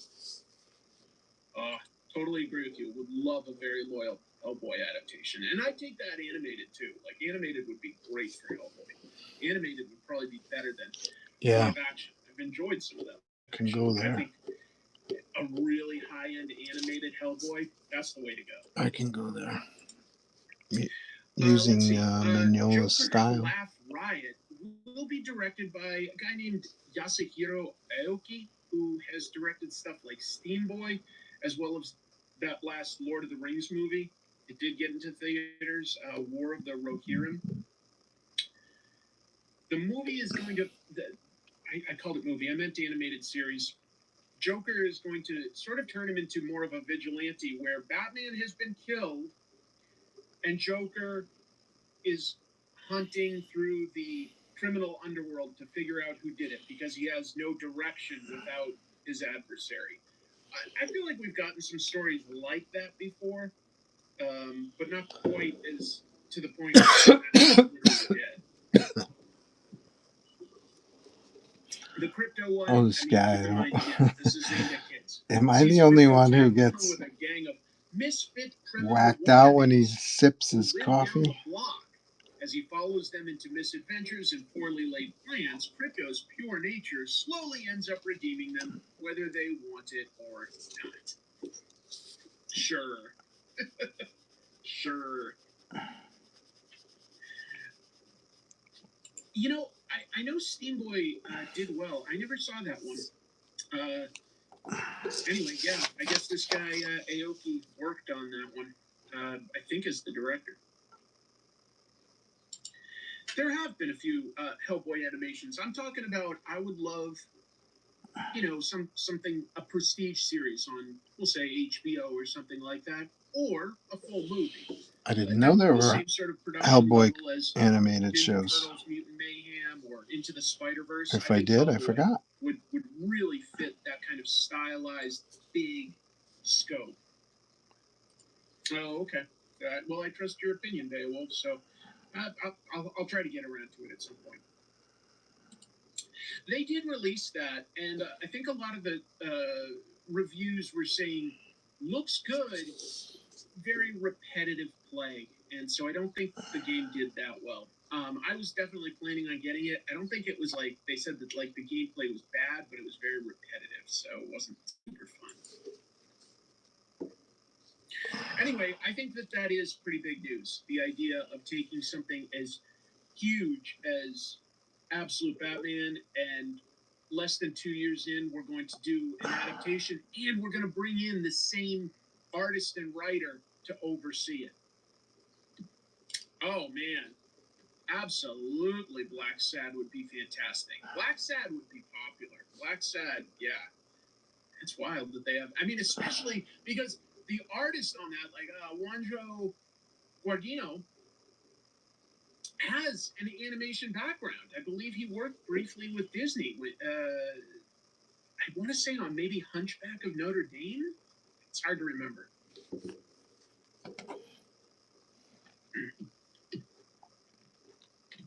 Oh, okay. Dr. Shuba did play the Hellboy game. Said it was kind of boring. That's too bad. It had a good look. It was very loyal to the Mignola aesthetic, which is probably not easy if you're not Mike Mignola himself. All right, what else we got for news? Hey, as long as I'm talking about one Batman animated thing, I guess I'll talk about the next one that dropped this week. This was also at the Annecy Film Festival. They premiered the first of what's going to be a trilogy adapting the Nightfall saga as an animated movie, like 3 animated movies to tell the Nightfall, Night Quest, Night's End, if I'm remembering the order properly from like 30 some years ago. Time flies, doesn't it? There got to watch the whole movie. There's a trailer up online for it. It's, in simplest terms, the story where Bane breaks Batman's back. Batman gets replaced. Batman, fights his way back to fighting shape and takes back his role. There's a couple interesting elements to this, though. The film, first of all, for actors, we've got Anson Mount, who I absolutely love as Captain Christopher Pike on Star Trek Strange New Worlds. God, I think he's made that like one of my favorite captains in Star Trek. He's Batman. You may have also seen him in comic book stuff as Black Bolt, but you didn't get to hear his voice there. Michael Mando, he's going to be Bane. I like that, actually, because Bane is technically a Latino character, so yeah, get a Latino actor for him. I only just thought of that. And then Liev Schreiber's brother, Pablo, as Jean-Paul Valley, a.k.a. Azrael. Oh, really? Maybe I should check out Hell on Wheels. I know that's a good show. I never saw it. If you haven't seen Hell on Wheels, folks. Oh, pretty good show. Language. That is another comic book that would be fantastic as an animated one. And it would be kind of aimed at adults, or at least PG-13. This film is going to be, or has been, animated by a South Korean studio, Mir. They've done X-Men 97. I think a lot of people appreciated that. Legend of Korra. My Adventures with Superman. So pretty high-quality animation. But visually, here's like a snapshot of it. Based on the covers that were done at the time by Kelly Jones. That's an interesting idea. Like really huge, muscly, dark shadows, huge pointy ears. Kelly Jones is obviously a very distinct visual artist. But he was doing the covers, not the interiors. So that was an interesting choice to me. But I don't disagree with it. It gives it something that stands out a little bit. I like Kelly Jones stuff it's very much. R-rated, by the way, which I don't think is necessary, having read it. But Okay, I guess like every other word out of Bane's mouth is just going to be, the F word. All right. Not the bad one, the okay one. It's going to come to streaming. Don't know exactly which service or when yet. What do you think, folks? Anybody out there read this storyline? I certainly read it when it was coming out, but I'm older than a bunch of my audience, so I don't know. At the time, and for quite a while after, it was certainly a very popular storyline. It was a big deal. I was there. Were you guys there? You whatnot whippersnappers? You don't know. Yeah, that's true. I guess they could have like extra violence. To be fair, I just did an episode about Nora Greyfogle, right? Break a dude's And back, man. they did create a lot of new villains during this time period that they could probably absolutely brutalize at some point too. Like, how many people out there remember Tallyman, the tax collector villain? I think he's in there. Yeah, I was never a huge fan of Jean-Paul Valley either. I like the idea of it, though. I like the idea of it. It is very long, so that's why it could definitely be condensed and still work. That's not a bad choice either. Patrick Horvath has a background in film, obviously. Did the storyboards, not all of them, but it did a bunch of storyboards for Weapons. That was a pretty big hit last year. I hope it's good. It's interesting. I like the idea of going with a very different visual style, and I hope that means a credit and a payday for somebody like Kelly Jones. I hope. Well said. All right, let's talk some more Batman. Batman sells. So Batman, if you don't know, has not had Alfred, his butler, his pseudo father figure, his confidant, his rock. He hasn't had him since 2019. 2019, he was killed by Bane, and to DC's credit, they haven't reversed that. Surprised. Which I think has carried some ongoing emotional weight especially for Nightwing and Bruce Wayne Batman. It's impressive that they kind of stuck to that.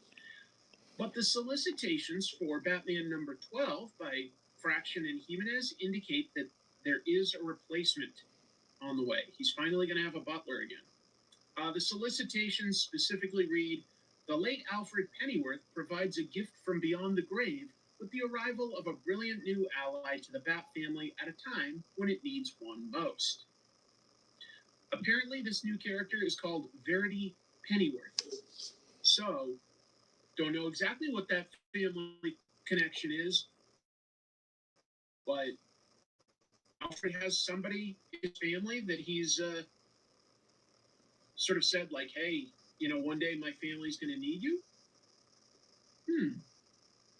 Okay. As far as a character like this, in the past, Alfred has had a niece. In the pre-crisis continuity, that was Daphne. She did not become Batman's butler, but there was Daphne. Obviously, in the Batman and Robin movie, instead of Barbara Gordon, they changed that to Alfred's niece. They called her Barbara Wilson. That was Alicia Silverstone's character. In the more modern-day comics, he's had a daughter, an estranged daughter, Julia. I believe that was Jerry Conway that co-created Julia, and then New 52 happened, and they changed her. I want to say to like a spy, but it was still his estranged daughter. But this character is named Verity, so it's none of those. It's none of those. No, I don't.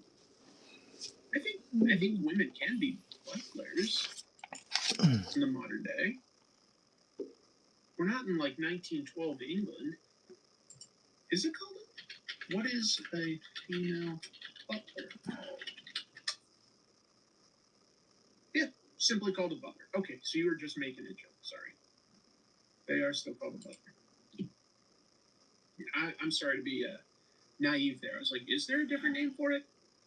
Galfred Pennyworth. It's certainly going to add a different dynamic, right? She's a lady. Ooh, it's a lady. And she'll have, she's got a lot more youth. So she's going to have a very different background than Alfred.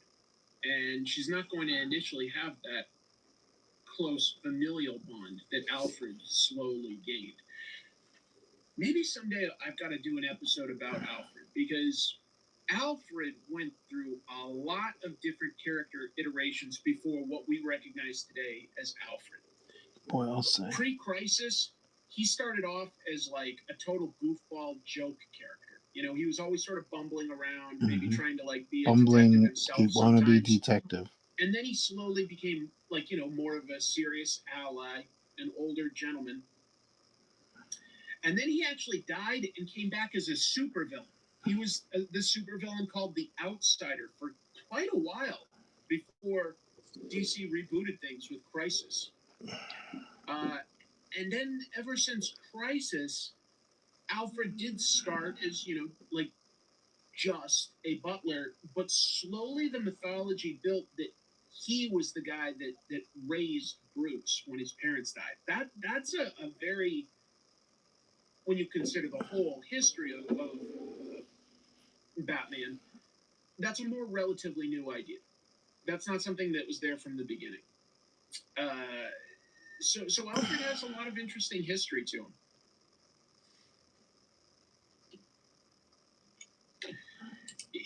It wasn't my favorite. It wasn't my favorite. Anyway, I just wanted to share that stuff. But believe it or not, we've even got more Batman news tonight. Wow. Like this stuff. Pop figures. Excuse me, Master Wayne. I will be your butt lady. Wait a minute. I just realized as I said that was almost, unintentionally, almost a good Matthew Berry impression. Funko announced several new releases for San Diego Comic-Con, and it's going to include the first time some of these characters have had action figures. I don't know if maybe it's not fair to call them action figures. These things barely move, but they're figures. They're going to have all three of the main absolute heroes represented, but also two Image characters, Radiant Black and Geiger. So those are all going to be San Diego Comic-Con exclusives, apparently, although kind of knowing a little bit about Funko, I'm sure they'll get a slight repaint and be released to everybody. I'm going to get to that, Dave. Don't get ahead of me. Junko slop. People don't love Funko like they used to.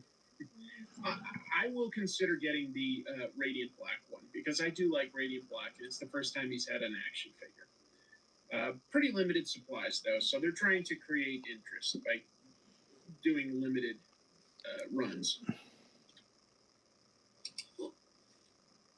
Yeah, I kind of agree. I think I would pay this guy not to drink out of his mug while I'm listening. There will also be a bunch of new Batman pops at the convention, like Batman of Zur-En-Arrh. I'm not interested in Zur-En-Arrh. That's a silly idea. And some of their newer things where they call them the comic book cover. It's like a reproduction of a famous cover, but with Funko Pop drawings, and then the Funko Pop up front. Funko was in severe financial trouble last year. They literally, in their annual report, said that they had extreme concern about being an ongoing concern. In other words, they were worried that I think they had about $200 million of debt. And they had so much inventory that wasn't being sold that they literally sent tons and tons of it to landfills. I've heard of this. Because it would cost them more to house that in their warehouses than to just horrible waste. But it seems horrible waste. When I saw these new Funkos, I had to look it up, and it seems like they have shored things up to a large degree. They seem to be focusing on less overall releases. They still do lots of these sort of exclusives, but they do a little bit less than they used to, which was way too much. And they did restructure their debt. They still have that debt, but I guess it's not really coming due until next year. Gives them time to restructure.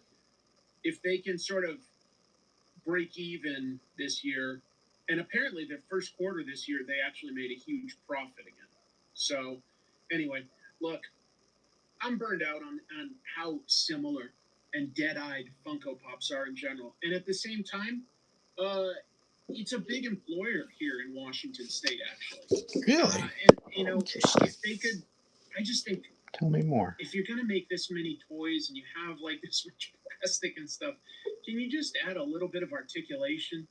Can you just move in that direction? I won't be surprised if they do soon. Let's see how these do. But I hadn't talked about Funko in quite a while. These were new. This was news, so I just thought it would be a little fun to talk about. This is something you're interested in me running as an auction, you know. It'll be well, 175 it looks like. 125 for a bust torso rather. And let's say 50 for the BG. BG's fairly simple. I will say it's not out yet. I did order back before I even had the flood. I ordered the Hot Toys Absolute Batman, and I am kind of excited that will eventually come out. Oh, they did try articulation. I didn't know that, Mike. Good design, terrible execution. That's a shame. Okay.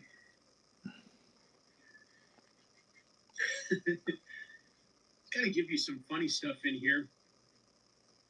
Well, DC Comics has teamed up with the U.S. men's soccer team. And by the way, our soccer team is currently in the lead of Group D in the World Cup. Turkey is last. It's us. Who are the other two that are in there? Like, I don't think Turkey is going to catch up, but we've got like 6 points, and then the next two are both at 4 points. I forget the others in Group D, but you know. The people here in the Seattle area, very excited right now about soccer, or as the rest of the world calls it, football. Very popular. But I'll tell you, everyone's disappointed because for nosebleed seats, it's still thousands and thousands of dollars. So it's ridiculously priced. Nobody here that's local can afford to Why would you want to be so far up in the stands? That's one thing I don't understand. It's nothing specific. Chrissy just saw it, thought it looked kind of cool, retro 60s. It's not anything specific. It's nothing licensed. It's kind of cool. I'm not too into it, I'll be honest, but it's kind of cool that we're doing well. Oh, they won the group. I didn't realize. That's how up to date I am. I'm like always like a day or two behind. But anyway, so DC Comics is teaming up with U.S. men's soccer to make a comic called Justice League: Heroes of the Pitch. Okay. It can be purchased at Dick's Sporting Goods. You know, you're always in there going, okay, I need a comic book, sweatbands, I need some overpriced shoes, and I need some comic books. Go to Dick's. You go to Dick's because you're like, oh shoot, it's winter. I need, a ski mask. Where do you get a ski mask? I guess Dick's will have it. You can also get it at the U.S. Soccer Federation's online shop. It's $14.99. This is a regular size comic, folks. I guess they're just counting on soccer being so popular that people are willing to spend $15 for it. Nice. You can also get it digitally through the DC Universe app. 20-page story features Mongol invading Earth, and he challenges the U.S. men's soccer team because he says that they're the best. Sure. To a soccer match with his alien team for the fate of the planet. And the Justice League teams up. But Nice. No aliens are allowed to play with them, so Superman and Supergirl have to sit this one out. Let's see. That sounds fair. It is not a 50-page hardcover. It is a 20-page story for $15. What? Also, DC and the U.S. men's soccer team have collaborated with the Peace Collective.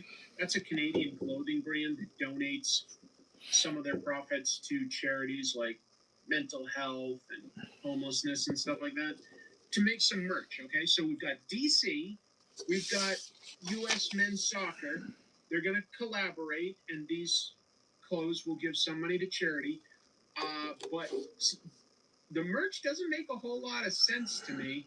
Like, this is one example. There's tons of stuff there. You're like, okay, a Joker jacket. It just says the Joker, the U.S. men's soccer team logo. And, oh, what's that price? $329? Ouch. What? Who can afford that and wants it? I don't know. I really don't. You should definitely go to the Peace Collective and look at their merchandise. Some of it sort of makes sense. Like, they've taken a famous cover of, like, Superman with his rocket in the background and changed the rocket to a soccer ball. And I'm like, I guess that's a collaboration. And then other things are just like the Joker saying, "Why so serious?" And I go, what's that got to do with soccer? I don't know. I need a ski mask, some rope, a taser, and a comic book so that I don't look suspicious, right? Where can I get that? You can get all your abduction materials, your sporting good materials, at Dick's Sporting Goods. Apparently you can buy a Peace Prize from FIFA, or at least guilt them into giving you one. Nice. If this jacket was $20, I might go, sure, why not? $329. That is not cheap. That is quite a bit. That is quite a bit. All right. Not quite Batman, but almost. Let's talk about this. My friends at the Marvelists podcast interviewed Hey. Miller this week. What? Congratulations, Peter Melnick. No shit. Quite a pull for a guest. That's my buddy Peter. And Frank Miller, to his credit, answered a couple questions about working for Marvel or DC. Yeah, it's all based on the Dark Knight, I know. Peter Go, asked Peter. Frank Miller if he would ever return to Daredevil, and Miller replied, quote, "Oh, anything's possible. Anything's possible, but the circumstances would have to be right, and I'd have to have a damn good story to tell.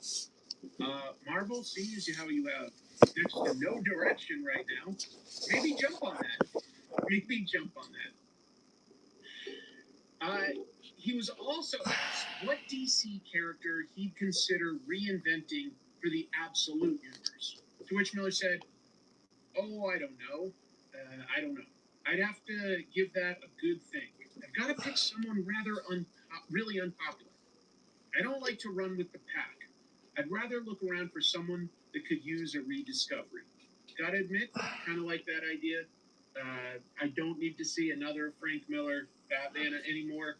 He kind of nailed it with year one. Don't need more. Who do you think Frank Miller could do a good job at for Absolute? Blue Beetle? Take somebody that's even got like Golden Age history? Let him run with something like that? That could be interesting. I just came up with that now, but you know what? I'd read a Frank Miller Absolute Blue Beetle. Who knows?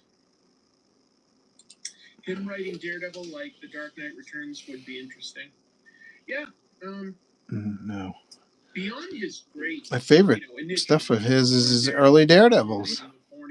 158 to 192, 91. The Man Without Fear that he did with John Romita Jr. It's some of my favorite John Romita Jr. art. People love Romita Jr. Somebody with like Ragman, just like take Al somebody Williamson. and really dig into what that could mean. Like, yeah, who knows? No, I don't need more Frank Miller RoboCop. I don't need that. Although, you know what? I didn't love his movies. RoboCop 2 came out okay. RoboCop 3 crash. He says it's not him, but I read his Avatar version. I didn't really care for that much more. Avatar Press published his RoboCop 3, if I remember right. But RoboCop versus Terminator, if I'm remembering right, that was Frank Miller with Walt Simonson, right? Mm-hmm. That was actually pretty cool. I think it was Frank Miller that wrote that. I know it was Walt Simonson that drew it. That was actually pretty cool. That would be an interesting one to talk about. Absolute Lady Cop. Oh my God, absolutely.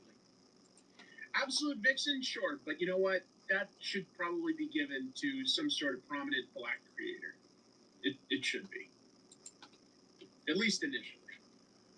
The Question? Yeah, maybe he could do something interesting with that. I think when you go to some of those Golden and Silver Age characters that DC owns, an Absolute version could be pretty interesting. It was Miller and Simonson. I haven't thought about that book in quite a while. It's not bad. That could be fun to talk about. That could be really fun to talk about. Oh, by the way, like, as you can sort of see in this image, on July 13th, Frank Miller will be promoting his new biographical book with a talk in New York, hosted by Scott Snyder. Scott, obviously the guy that's overseeing the Absolute universe. Maybe Scott will want to take Frank Miller up and see if he's sincerely up for any of these ideas. I think Frank Miller it still has some good stories in him, if I had to guess. I think he does. I think he's gone down his route of, super pulpy and stuff, but I feel like he's still got... He's the same guy that can figure out structure and character motivation. I'd like to think that he could still do something a little different than what he's done before. Maybe I'm being... I would have said that. You know what? I would have said that until I read Ronin 2, his own character. And that one didn't come out so great. Can you imagine like somebody like Frank and Jeff on an Absolute Plastic Man? Could you imagine just Jeff Darrow doing something like Plastic Man? I would kill a family member for that. No, I wouldn't kill a family member for that. But the Frank Miller part, now I'm more excited about this idea of Jeff doing something like that. Oh, man. Jeff probably only wants to do his own stuff right now, but I'll just say, like, that would be damn cool. That would be damn cool. Ooh, I like that. Plastic Man is like an especially attractive idea to me. And since he mentioned it, West Coast Dave does have an interview on the Direct Edition podcast with the master, Jeff Darrow. I absolutely adore Jeff Darrow, so I'm always happy to plug anything with him. Jeff he's just the sweetest guy I think I've met in comics, and that's saying something, because there's a lot of great people in comics. Jeff is really, really kind. All right, moving on. Luca. Believe it or not, the Luca Comics and Games Festival in Lucca, Italy, 60 years old this year. Oh. Not too many Comic-Cons can compete with that. San Diego is something like 73 or 74. Anyway, Luca Comics and Games has revealed their poster and the festival dates, October 28th to November 1st. 60th year.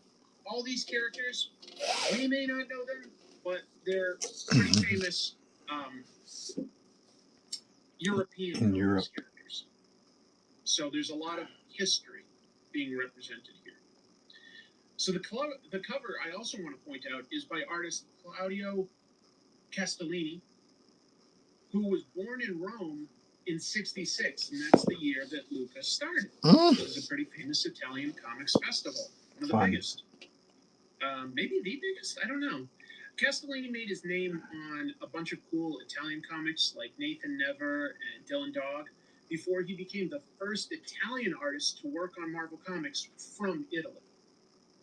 There's other Italians that, of course, moved here, but still.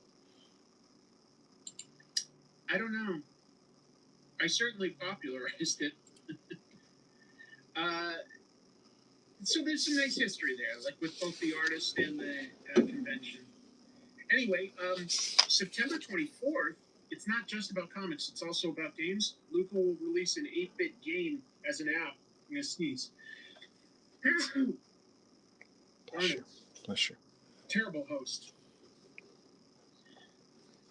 I always sneeze twice. All right. I sneezed 3 so they're going times. to have a game that celebrates their history. It's called Luke and Clea, A Quest for Legacy. Yeah, he is amazing.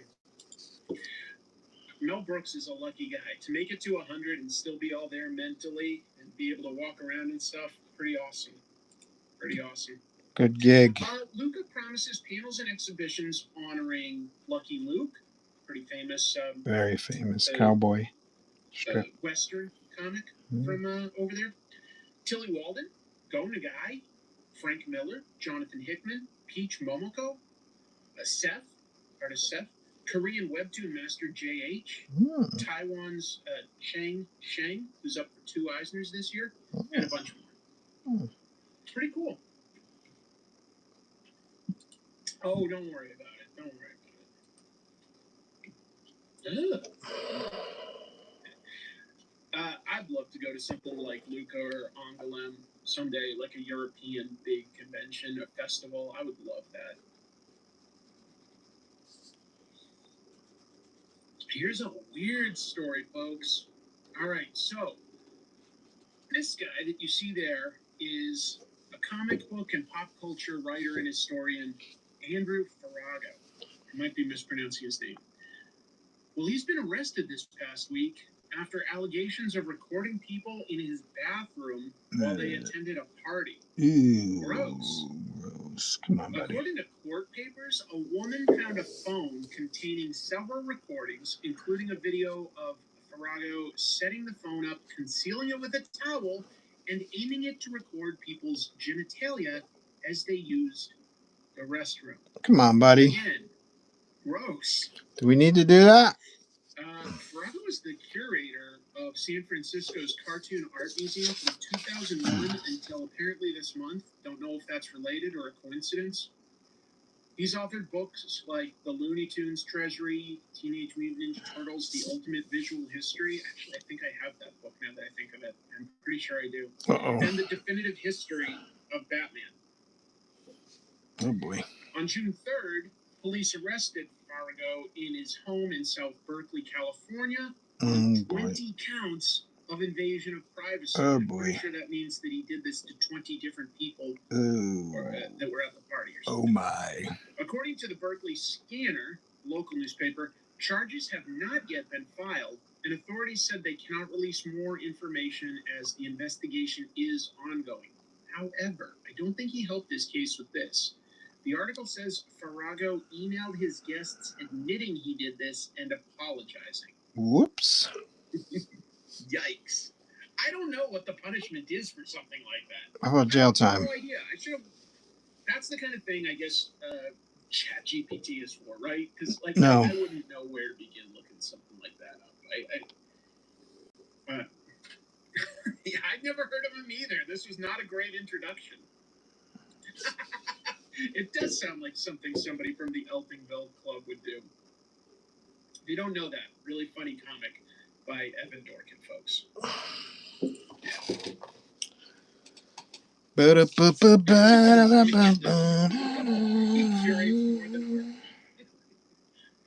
I don't know what he's thinking, whether it was supposed to be a prank or stop it. fetish or what. It doesn't sound cool. Pretty crazy story. We'll see if there's any fallout. I guess that's arguably a good light. I feel like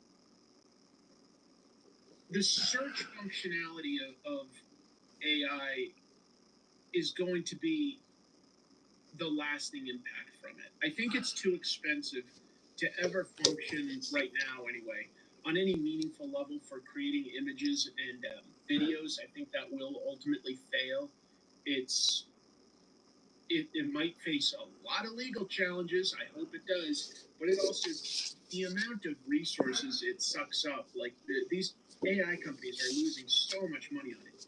But the ability that it has to interpret, just a question and get you an answer, it probably still doesn't do good. I'm not an expert there, but I feel like that's the bit of technology that will remain. We'll see.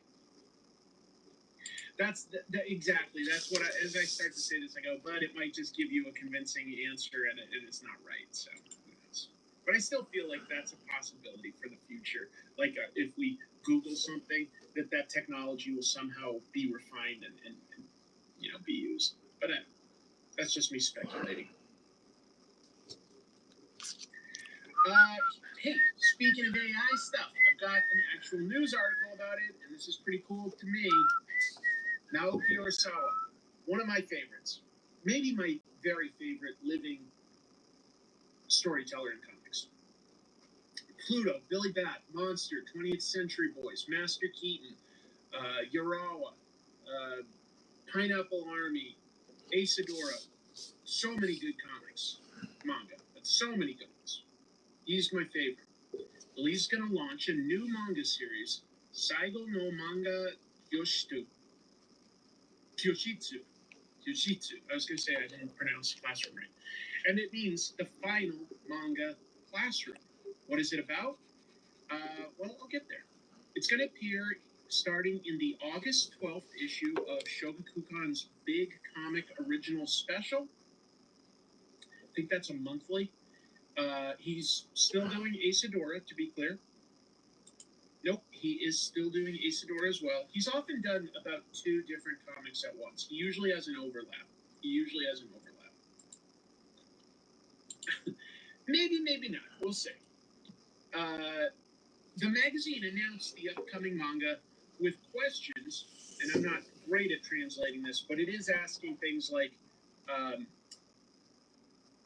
in this era where AI can do anything, this is AI here. You can at least see that much, right? AI. Nani, I don't know that kanji symbol, never mind. So anyway, but it's asking, what challenge do you want to take on? What challenge would you want to take on when AI can seem to do anything? That's what it's asking artists. That's a question for the artists. It's asking stuff like, what tools do you want? What tools do you want to use? Urasawa has said, by the way, separate but related to this, he said in a TV interview, we originally wanted to do the tasks AI is doing for us now. So getting AI to do those things means we're letting them have all the fun. Actually, all the stages of art are fun for me.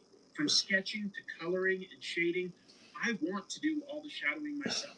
I feel like letting AI take over all the work will make things no fun for me.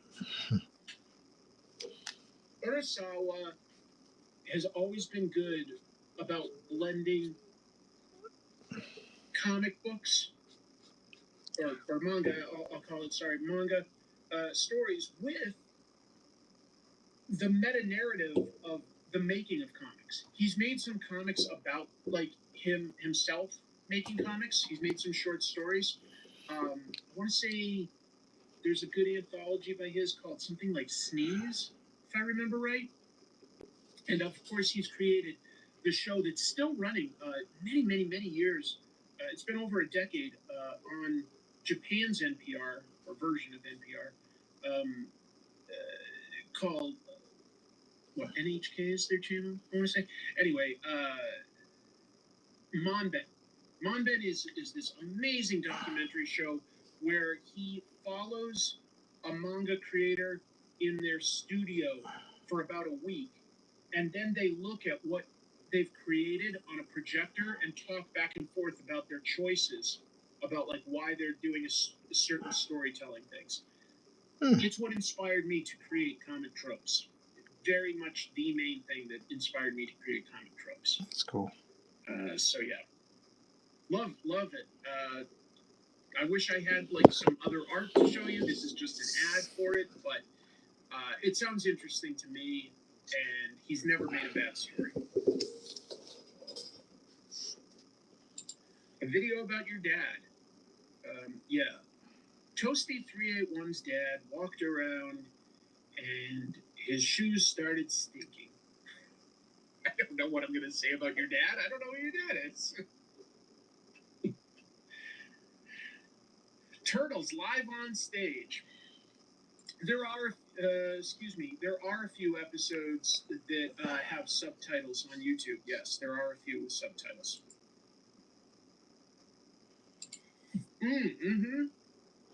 Yeah. Right. The artist that also did the first Spider-Man manga. All of a sudden, I'm forgetting the artist's name. That one's really good. I thought I talked about that a few times before, but that was my inspiration. I was like, oh, I want to do a show like Monben. Well, I don't have access or money to, fly to other creators' studios and houses and stuff, but maybe I could start by just doing analysis, and that was my idea. Oh, that's very cool. Well, she's on the other side of the country, so no time soon, but I would love to. Next time I fly out there, we'll have to do it. All right, so this is a new image, by the way. This is not the Ninja Turtles from the 1990s. These are not your daddy's Ninja Turtles. That's a very artistic name, isn't it? Hey, we're Paramount Products and Experiences. We make art. And Maximum Entertainment. Can't get any higher than that. It's at the maximum. They're partnering to create Teenage Mutant Ninja Turtles live on stage. It's going to be a new live theatrical event launching fall 2027 to celebrate the original animated series 40th anniversary. 1987 was when that started. Teenage Mutant Ninja Turtles live on stage is going to be produced by, this is some good talent, Tony Award-winning producer Eva Price, director choreographer, and two-time Tony Award nominee Jennifer Weber, and Emmy Award-winning playwright and screenwriter, I want to say, Chi Nguyen? Anyway, the production will blend. Here we go. Martial arts choreography. Good. Parkour. Jump off that wall. Hip-hop dance battles. Stop drilling. You struck oil. Projection technology. Whatever. And humor. Whoa! Thanks for throwing that in. To reimagine the franchise as a fast-paced spectacle for all ages. So it's going to be a two-ring show. It's not like it's something for, what do you call it, Broadway or something like one place. It's going to be a two-ring show next year. I'm interested. Exactly, I remember that. Talking about like their favorite pizza, talking about April. Peter Parkour. The coming out of their shells. I was amused at how Playmates created a set of Ninja Turtles action figures based very specifically on the coming out of their shells live tour. So like I've got Donatello with like, a guitar and his denim jacket. No, that was their Christmas special. That was not their live show. But yes. Gotta get a gift for Splinter. They will serve nothing but pizza. I never saw the coming out of their shells live tour thing. I was aware of it though. So who knows? Maybe I'll get a chance to see the Ninja Turtles live on stage next year. Maybe. I wish I had more images or anything. There's an official website. All it has is literally this image. There's nothing else to it. But I think it could be fun. I think anybody here that watches the live show knows I am a massive fan of Larry Hama and his version of G.I. Joe. But if you don't, I am. Let me give you a little history and how that has turned into something bigger, because it is comic book related. 1981, Larry Hama was working at Marvel, and he pitched a book to Marvel that didn't get picked up. But this image is his character sketches for the main characters. It would have been called Fury Force, and it would have followed Nick Fury Jr. as a colonel, and it had like a paramilitary team of experts in different disciplines. Like this guy was like, the machine gunner. What does that sound like? Revenant G.I. shadowy Joe. guy was a commando, like Snake Eyes. There was a lady intelligence officer, like Scarlet. Louie, who is kind of a mix between Storm Shadow and Tunnel Rat. I want to say this guy was Jelly. He became Stalker, but he was the communications guy. There's Brujo, who's like an explosives guy. So he had all these ideas for like specialists, and he based them on a lot of the people that he served with when he was in the army as a demolitions expert over in Vietnam during that conflict. Anyway, the book wasn't picked up, but then he reused the premise and those character archetypes when Marvel was looking for somebody to create a story for G.I. Joe. Sure. Hasbro had created like 13 figures for an initial wave, but they didn't have a story, they didn't have bios or anything. Larry Hama wrote the bios for the back of those action figures throughout the 80s and 90s, as well as the comic book, which he still writes today, over 300 issues later. So he's really developed these characters. Anyway,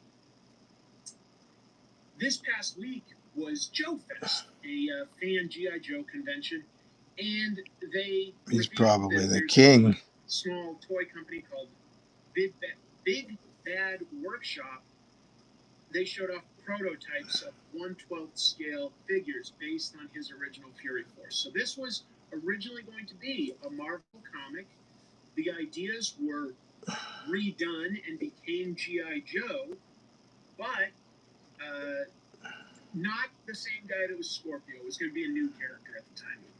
But anyway, I just think that that's kind of cool. That this was at one point going to be a comic book. It didn't become a comic book. A lot of the ideas turned into G.I. Joe. Well, now he's like had such history and stuff that people are going back to the prototype. This is basically the prototype G.I. Joe that we know. And from there, you can see like a lot of these characters basically became the characters that we know today. And it will also include a figure of Larry Hama himself. He's going to have a sketchbook, a Comic-Con badge, a coffee, a pencil, and a guitar, since Larry loves playing guitar. So he'll be part of that line. I will at least be getting the Larry Hama figure because I'm just a fan. I bet it. I don't know. I don't know if it still exists, to be honest. Larry sketched a lot. I talked about this with him in an interview. And he would sketch cover ideas. He would sketch character designs. He would do all this stuff for the books that he wrote and the books he edited. And I don't think he kept a lot of it. He just would like jot it down and dispose of it. If you guys have ever seen Wally Wood's 22 panels that wrote, that was actually Larry Hama that put together those examples and posted it at his desk at Marvel when he was an editor and popularized that. Because, of course, Larry was an apprentice for Wally Wood. I think he was his last apprentice, but he's got that history. So like Larry was Wally Wood's assistant and apprentice, and always has loved and respected what Wally has contributed to the world. And he's the one that popularized those 22 panels of work. And I'm pretty sure I heard that the original version was called something more like 25 or 30 panels, but we don't have those because, like I was just saying, this stuff wasn't kept. That 22 panels that worked is a cropped version. There were a few more examples, that we've lost the time. That's right. It also comes, with a Bucky O'Hare comic, because that's a creator-owned book that he made. Some nice accessories. Some really nice accessories. Larry is a surprisingly good artist. Somewhere I've got a drawing by him. Who did I get? I think I got Snake Eyes. He started as an artist, didn't he? I have an issue of Iron Fist. Larry has had Marvel one of Premiere the most 16. interesting lives. I mean, he went to art school with a bunch of people that became famous.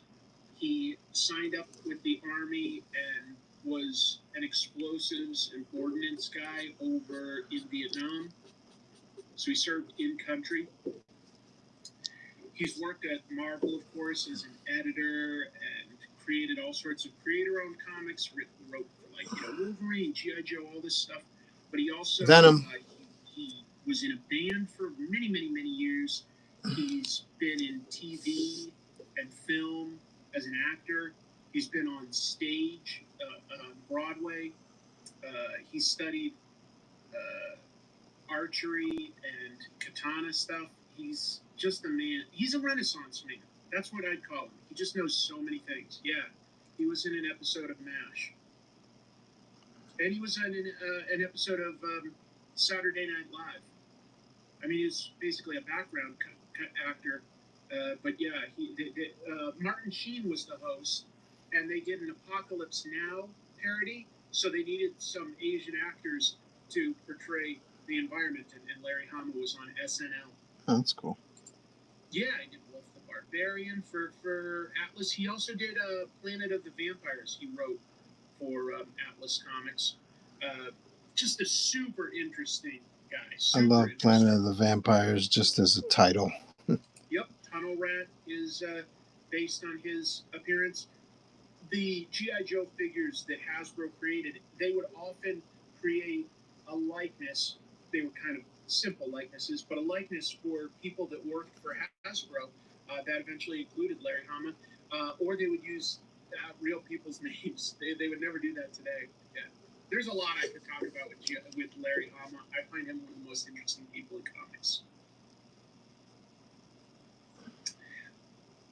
This could be fun if you're in the Cleveland area. The Maltz Museum in Beechwood, Ohio, is hosting a 2-day Icons Fest mid-July. The Maltz Museum is a Jewish history museum.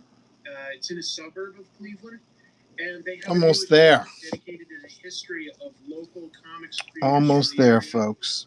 And then I'll auction this guy that off. includes guys like Siegel and Schuster, the guys that created Superman, Harvey Pekar, an icon in underground comics, Brian Michael Bendis, popular modern guy. A lot of cool history. Oh, that's awesome, Dave. I know that you just did an interview with him, but I didn't realize, I haven't heard it yet. Did you release it? I did an interview with him on Comic Tropes. I did an interview with him. And I've talked actually about a few G.I. Joe comics too, now that I think of it. Yeah, so I have talked about Larry Hama. Guests at this 2-day event will include Bendis, Peter Cooper, Joe Rubenstein, an inker, New Yorker cartoonist Amy Kurzweil, cartoonist and children's author Terry Levinson, artist Mark Andreyko, and a bunch more. There's going to be events, there's going to be panels, there's going to be workshops, there's going to be panels about Jewish creators and comics. They're going to show the movie, the 1978 Superman movie, and have some experts talk about it. They've got an artist alley. So if you're anywhere in that area, this legit might be a really cool thing to go check out. I'm on the other side of the country. If I was anywhere on the East Coast, I would drive to this. So, oh, good. Hopefully you can get it out just before the 11th, 12th to hype it up. But yeah, Thailand. Ooh, I'm jealous. Hope it's not too humid there right now. But that looks like a lot of fun. And finally, this is the only Marvel news I have, really. But available beginning July 1st, very soon, through whenever it sells out. Dave's Hot Chicken. Not Burger King, Wendy's, McDonald's. No, none of those. We've got a kids meal at Dave's Hot Chicken. Okay, Dave, I didn't recognize your game, but respect. All right. Respect. So, They're well, we making can't have toys Wolverine based without on hair, X-Men so I'm going to add 97 some hair on and season blood. 2. So it is $13.99, so it ain't cheap, but you can get a Dave's number 4 meal that either is a slider and fries or chicken nuggets, bites and fries, plus one blind bag figure. It can be one of 4 characters: Wolverine, Storm, Jean Grey, Cyclops, each of them with a costume that they'll be wearing in Season 2. Season 2 is going to have the X-Men all thrown to different timelines. So, I think that the Cyclops and Jean Grey, for instance, are in their gear as they were called Slim and Red when they were thrown into the future with baby Cable, and they raised them. That damn Dave never pays me for his chicken sales. West Coast Hot Dave enters, right? Dave's Hot Comics. I collect store nonsense, so this news made me go, ugh, knowing I'll buy that one. But it's a blind bag, so you might end up buying more than one. I know. I think it'll be popular. Is Supergirl at KFC? I think I missed that. I've been eating really healthy, and I just don't do fast food at all. So some of this stuff Good is for a him. complete blind spot for me right now. Complete blind spot. But anyway, I just wanted to share that. Dave's Hot Chicken, obviously not everywhere, but it's definitely one of these chicken places that's growing. I would say that in general, chicken seems to be growing faster than burgers here in America now. Because I feel like I do see more and more Chick-fil-A's, Church's, Popeyes, KFC's. I see a lot of those growing. We've got a local one here called Ezel's. There's this Dave's Hot Chicken. It's another big chicken franchise. I feel like there's another one that just cropped up around here. Is it Raising Cane's? Is Raising Cane's chicken? I can't quite remember. I definitely don't know. No, they don't look bad. So I thought I'd just put it on people's radar. Maybe it's fun. I have never had Dave's Hot Chicken. I wonder if it's any good. Has anybody eaten at Dave's Hot Chicken? I would say my favorite, if I chose from those places, I like Popeyes the most. I'm not going to let myself have it anymore, but I like Popeyes. I like Popeyes a lot. Dave's is terrible. Yep. Excuse me, Raising it. Jollibee, you're right. Oh, man. Jollibee's a good one. Jollibee's good. You have to get the gravy. You have to get their gravy, but yeah. Dave's lukewarm chicken. Let's talk about comics. You guys are making me Chickens are easy to hungry. grow and generally difficult to screw. Yeah, exactly. It's easy to you just fry it. There's probably a decent profit margin, and it's probably not as bad for the environment as like raising tons and tons of cows, like all the methane they create. Popeye. I'm not in the Midwest either, but I guess they're here in the Seattle area now. So yeah, Dave's is perpetually empty here in Portland. You know, maybe they need something like this X-Men to bring people in. I have not heard of Rocky's Chicken Shack. Any good? Popeye's chicken is the shiznit. I remember that reference. All right, that's what we will do for news. So let's pivot to reviews, because there was the end of the Marvel Universe, the Ultimate Universe, that is. I think that we need to talk about some of this stuff. Let me get set up here so that I can talk to you about the latest comic books that came out. There's lots more show. Let's review. Review it. Review it. Stay tuned after these messages. Reviews are in. Go to your reviews. What? Speaking of bad reviews, Don't worry about that review. let's review all the facts. All right, gentlemen, let's review. Before we do, let's review. Those reviews really came out fast. Maybe we should review some right now. I'm not going to review all that again. Now let's review. Not my worst review. Let's review, shall we? To review. I think I've reviewed about as much as I can. That doesn't quite look right, does it? Let's see what I can do about that.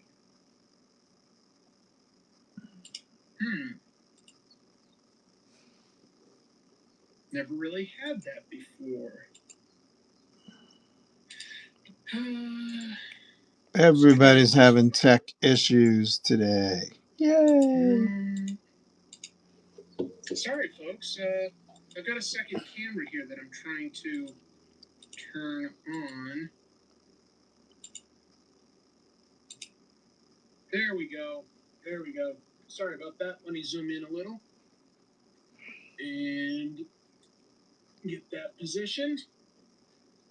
We will talk about some comic books, because that's what this show is. It's a comic book show, believe it or not. Yay! Most of these will be some pretty quick reviews. Hey, a super chat. All right. Can we get an opinion on Absolute Martian Manhunter? I only read the first issue and was trying to cut back, and apparently that was a mistake because everybody says it's incredible. So I got to pick that up in trade paperback form at some point because I did not read it. Dumb.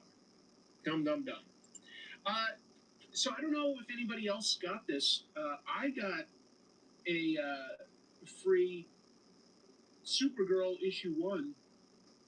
Not everybody was getting them, but I think it's because it does say filmed for IMAX, and it's got, an IMAX and an AMC logo here. So I think this might have been exclusive to AMC's IMAX showings of Supergirl. Other than that, it is just the first issue of the comic. But I'm just saying I appreciated getting that. Some lovely Bilquis Evely art. I've already got it, but I'll take another copy because this is a new original cover. And so I kind of like that. That was really nice. But let's talk about some stuff that we haven't necessarily seen before. Although some people have, because this X-Men comic by John Byrne has, of course, been on his forums since around 2019 was when it started.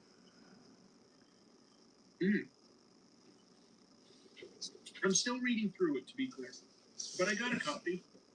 By the way, this was hard to get. I don't know if anybody else went to get it. I had to out of curiosity. When I ordered it from Amazon, and then the day that it was supposed to ship out, it said that it was back ordered, even though I'd pre-ordered it quite a while ago. I was like, oh, I don't know if I like that. So then I started looking at Barnes & Noble in the area, and there was one. It was like a 30-minute drive away, but it said it had it in stock, so I reserved that and canceled my online order.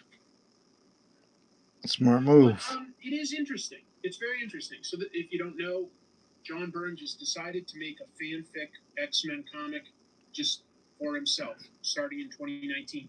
He would do basically a page a day, Monday through Friday, and he just penciled it. This is now inked and colored by, honestly, like kind of fans. It does give credits to everybody here. There's 2 pages that are, or 2 guest inkers. Walt Simonson inks 1 page, and Scott Williams inked 2 pages. But aside from that, it's inked either by John Byrne himself for this publication, or a guy named Paul Wills, who I think is just a member of his, his message boards. Some colorists whose names I have to admit I don't know either. It's definitely interesting. It feels It feels Bronze Age, but it doesn't feel 100% Bronze Age because it wasn't made back then, was it? So it's got like a lot of ideas and an attitude. It's following up story-wise as though John Byrne got to write the book instead of Chris Claremont, continuing from when they did their book together. Marvel themselves are not publishing this, to be clear. Instead, it's done like with a licensing deal through a book publisher called Abrams Comic Arts. I know what to do. It's a tiny logo, so I guess that was pointless. They've got a Marvel Arts imprint where they license certain things. I look at this and I go, yeah, that looks mostly like classic John Byrne. I like the overall storytelling. It has the strengths and weaknesses of a classic John Byrne story. Looks like this guy's burned out. Say goodbye. The story moves at a good pace. It's easy to follow. It gets right to like action beats and stuff. So that's nice. It's got good dialogue. I would just say that as time went on, I started to see certain things in the storytelling that didn't always work for me. A lot of, I'm sure I can find one without taking too much effort. A lot of like pages where somebody is standing on the panel border. I'm just like, I say that now. Maybe he's done a good job of not leaning into that trope too much. That's barely an example, but like here's like an AIM guide. A lot of times he'll have people like literally standing on or close to the border. It's just a thing he does. I feel like it creates a weird tangent and turns the panel into the art in a way that distracts me slightly. I also kind of wish that the coloring was done in flat colors of the time, whereas like instead it's sort of got like little bits of gradients that I think are just a little over-rendered. It looks good. It's got plenty of detail. I think John Byrne was having fun doing this because it's more detail than he was adding to a lot of his art in the most recent stuff that he would do like on monthly books. But it's done in thicker lines than he certainly used to use, or at least the inkiness. I would think that with what we know now about where John Byrne's art looked best, you'd go like, oh, like those early issues of, X-Men looked good, and some of that was the inks. Trying to think real quick, who was the... Terry Austin, come on now. I feel like an idiot. All of a sudden, his name is completely slipped my mind. It was just on the tip of my tongue, and now it's slipped. I loved... Oh, Terry Austin. Jesus. I love Terry Austin's fidelity. One of the best. And I look at this and... No doubt about it. I'll find a face. It's just sort of thicker feathering and stuff than I think that we see with Terry Austin. Even Terry Austin doesn't ink like Terry Austin anymore, right? Am I right? Some stuff that like you think that with the time that's passed, we'd maybe move away from. Like Kitty is portrayed as very, very young, 12 or 13, and she's still like kissing adult Colossus and stuff. It's a little creepy. It doesn't. It makes me uncomfortable. One thing I enjoy. I'm going back and forth with what I enjoy and what I don't. I feel like Byrne has really leaned into some of the Jack Kirby influences that I don't feel like I always see. But, like that look at MODOK, that looks very Kirby-esque to me. And there was just a weird energy room for AIM. And that looks very Kirby-esque. And I like that. I think certainly whenever they're in... a modern villain headquarters, the walls and the paneling feels very Kirby-esque. Anyway, it is fun. there's a little bit of inconsistency. It's not always easy to tell. Like some pages will just be flowing, like similar ink, similar colors, and then all of a sudden something does feel a little different here and there. But I'm willing to take that because I'm like, this book, I understand the process it was created within. You know what I'm saying? This is experimental. Because it's fanfic and he was doing sort of a page a day instead of like, this is a monthly story, this is a monthly story, this is a monthly story, it still breaks into chapters that are roughly equivalent to an issue, but it flows even faster than I would say normal. You know, there's nothing that an editor is stepping in saying, I want you to pause and add a subplot. I want you to pause and mention this other like crossover book. There's nothing like that. So every page is pushing the narrative forward at a good pace. It's made to be fun. It's wild that it got published. I mean, 7 years after. But yeah. Terry Austin, John Byrne is the combo that most X fans want. I think so too. My impression is that Byrne is no longer that big on Austin's precision.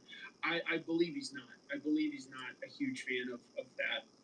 But for me, I think that that's when his artwork looked best.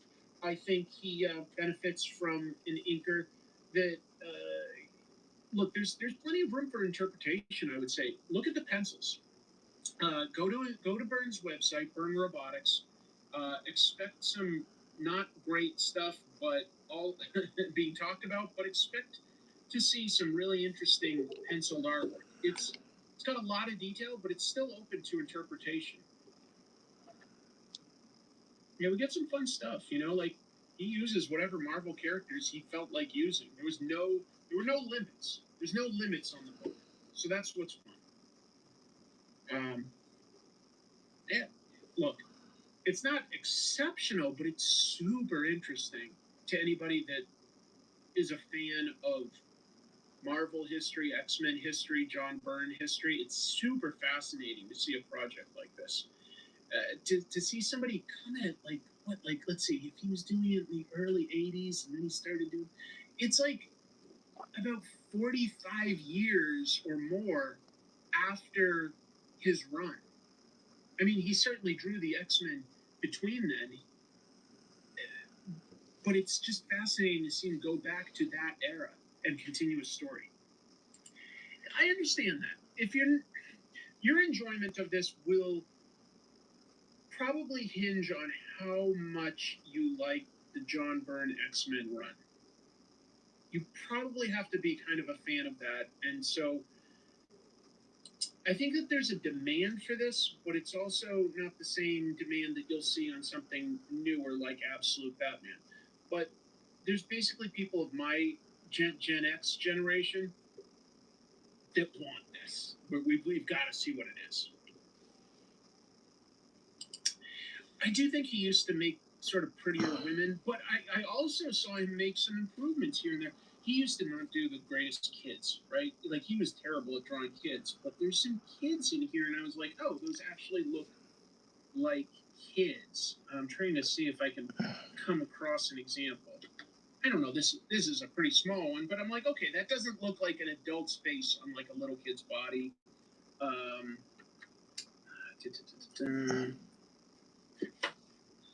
In some of these first pages, Jean Grey is hanging out with her like nieces and nephews, I want to say. There it is. You know, like these are kids, okay? Here, I'm gonna zoom in. I mean, it wants to close, and I want to reach up and zoom in. Let me put some weight on this. Okay, I'm gonna zoom in on something.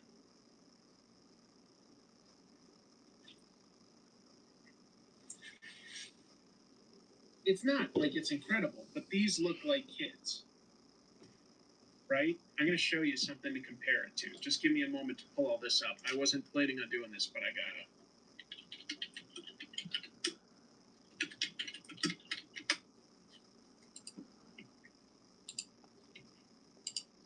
gotta. All right. So now I'm going to add, I'm going to share something.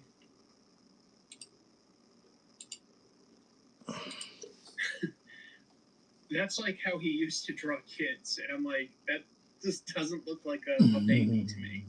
That looks so weird. I don't know what to say. But anyway. Look, it's probably not for everybody, but for those of us that grew up with this comic, it is super interesting to see where the story went. So the writing is at least as interesting as the art. I like the writing more, to be honest.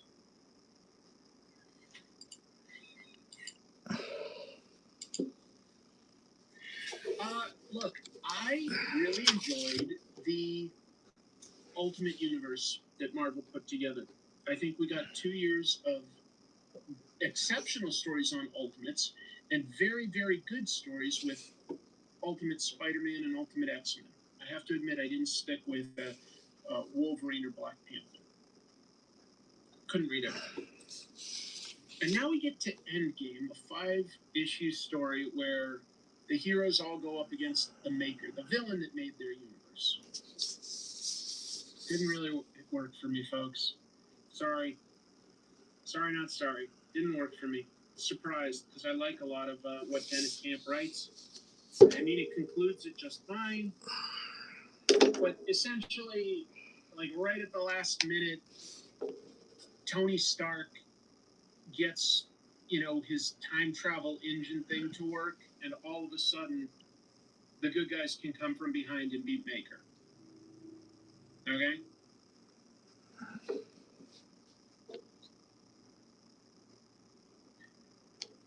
And so, the good guys win. But I thought,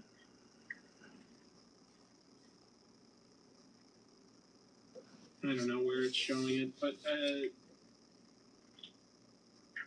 yeah, there's a hint that things aren't done. I guess there's 2 books I got to show you for how this wraps up. The Maker was like, he's Reed Richards, so he's like all plasticky, stretchy and stuff, and he leaves like a little bit of goop here, and we don't really see too much of what's going on there. But if you read Ultimate Universe Finale, it lets each of the creators tell like one last story with their characters.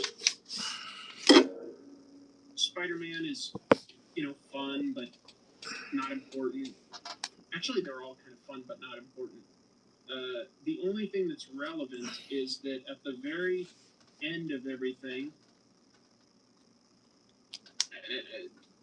I don't know that this doesn't spoil what the story is. It just goes to this, okay? This is the Ultimate Universe Doctor Doom, who we never met, and he gets a piece of what's left of the Maker. And even though we were told that this was all done, we get told now the Ultimate Universe will return. So Marvel didn't really play fair there. They didn't really play fair at all. Why they ended it in the first place, I don't think was good business sense, because it was selling quite well. And as soon as they announced it was ending, sales did dip, even though the quality, I think, of the story stayed high. The ultimate battle is just so generic. That's all it is. It just doesn't like raise the stakes or do anything too unique or anything. The good guys all team up and they beat the bad guy. I don't like. You could tell me that's a spoiler, but what else is going to happen in a superhero comic? If it happened in a unique way, I wouldn't like sort of hop to the end. All I can say is that like it doesn't really end. It's such a like, and the stories will continue type thing. Which in some ways I'm like, okay, if you have the Ultimate Universe is legit, got some interesting ideas to it. And if you want to continue to tell stories there, that's fine. But why did you say that it was absolutely ending? And then not really ending? Absolutely like, ending, get it? There's no ending here. I won't even, this is an example of what I won't spoil. One hero does die and doesn't come back. Okay? One prominent hero does not come back. Okay. But then again, it's a superhero universe, so who knows? Maybe they'll undo that someday. It very much like that last panel doesn't connect in any like plot way. It's more just sort of like, and then if we feel like it, we can continue things. Well, okay, but you definitely didn't give us any real closure. You gave us like they teamed up and they fought the villain. We always kind of knew that would happen, right? The stakes were never very personal to me. I didn't like the ultimately how Maker, the big villain of the piece, was confined to this sort of like prison, right? And they were always battling him in this prison, and he was like, he had his minions and stuff, but no, he should have gotten out and threatened the lives of friends and family members. That should have been like what happened. So that we have personal stakes. We're like, oh, Spider-Man's family is in danger. I care about that. Instead, it was just the heroes were trapped in this prison with him and are fighting. And eventually, yeah, there's nothing to it. And I'm just surprised because I really thought that the book, Ultimates, told a lot of interesting stories. And it went to some great places. And I would legit recommend those 24 issues to anybody. It's a good story. But if you're looking for an actual conclusion to the universe or something like that, Endgame is almost pointless. Didn't care for it at all. Okay. Didn't care for it. All right. I think we're there. Disappointed. I mean, I can keep drawing veins on his arms all day long. 3 of 5, and I was like, this hasn't gone anywhere. Or scrap. I don't know if you guys can see this, but he's got all kinds of scrap metal shoved into his body. We got jokes. It's not easy scrapping with a Sentinel.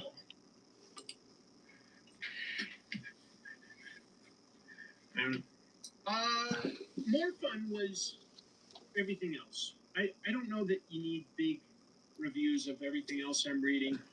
I will say that Absolute Wonder Woman is telling a two-part story that is primarily about Diana being stuck back in hell. The villains in the last story arc sent her back to this sort of hell place that she lived, and she's sort of trapped, right?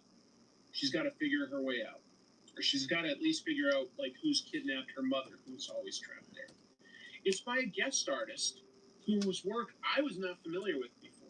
And the artist is what, I want to say Dylan Snook, is that right?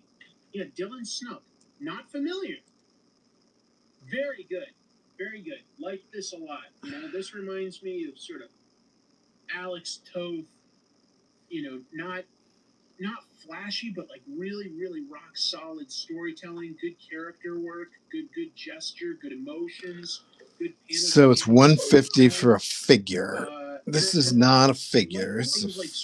I would call it a torso. Let's say it's 125, and then let's say 50 for the background, which is half a background. Hayden Sherman, and I was like, oh no, a guest artist. It won me over. It won me over when I love seeing Hayden Sherman. It's not the same type of panel work, but it's really good storytelling. So I got to look up this Dylan Snook person because for me, this totally worked. And I do not mind that I'm going to get another issue by Dylan Snook telling this 2-issue storyline. I don't mind that at all because I like this artwork. So anyway, that was just a nice, pleasant surprise to come across somebody new as a fill-in artist. Usually a fill-in artist, I'm like, darn it. Okay. So we're going to close up shop soon. Auctioning off this Wolverine versus Sentinel drawing. June 24th, was there a new issue of Escape? Get in there while you can. I love Escape.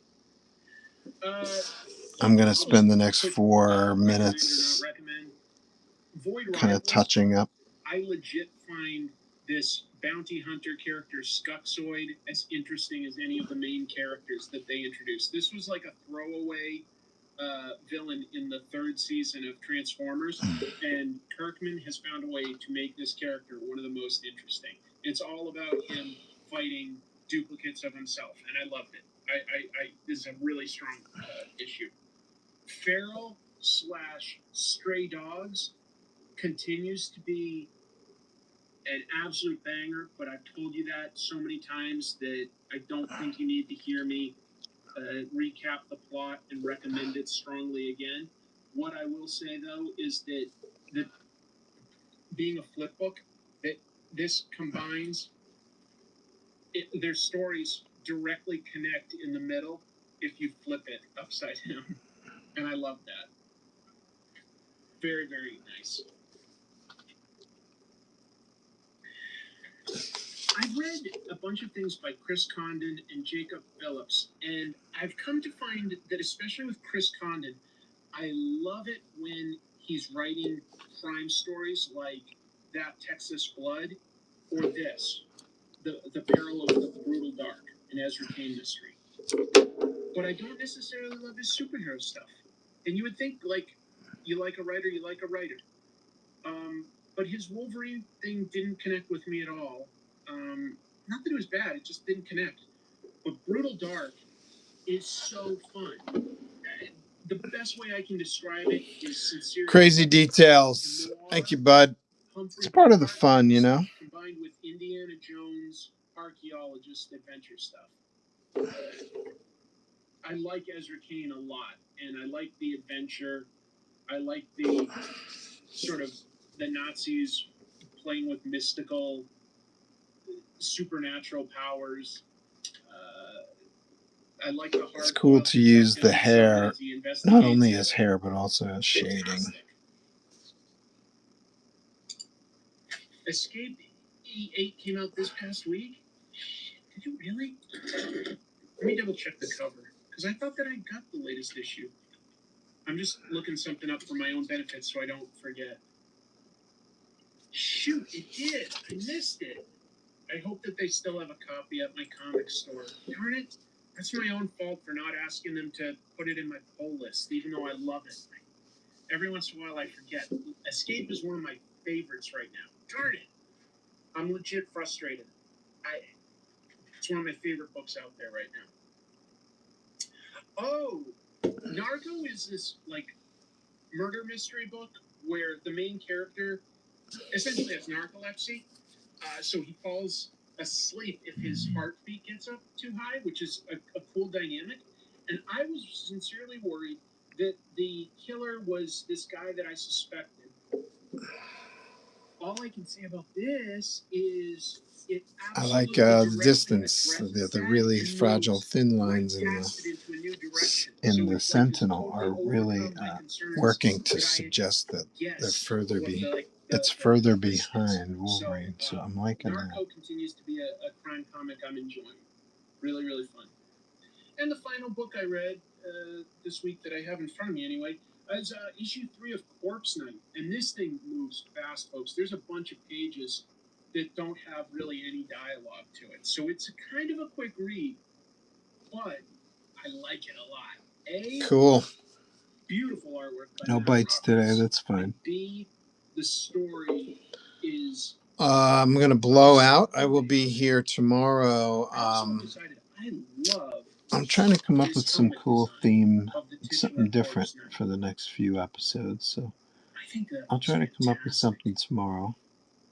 I will definitely be here tomorrow, though, regardless. It's my intention to be here tomorrow, Thursday at noon, whether I have themed episodes or not. So stay tuned tomorrow. Wolverine will be available tomorrow as well. And I hope you guys have a great evening. Any final questions? The comic book store is literally a 25-minute drive away. No deal. So okay, no worries. I'll see you guys tomorrow. Get to the store, quickly get my comics. For some more of this nonsense right here. All right? Okay. Have a good one.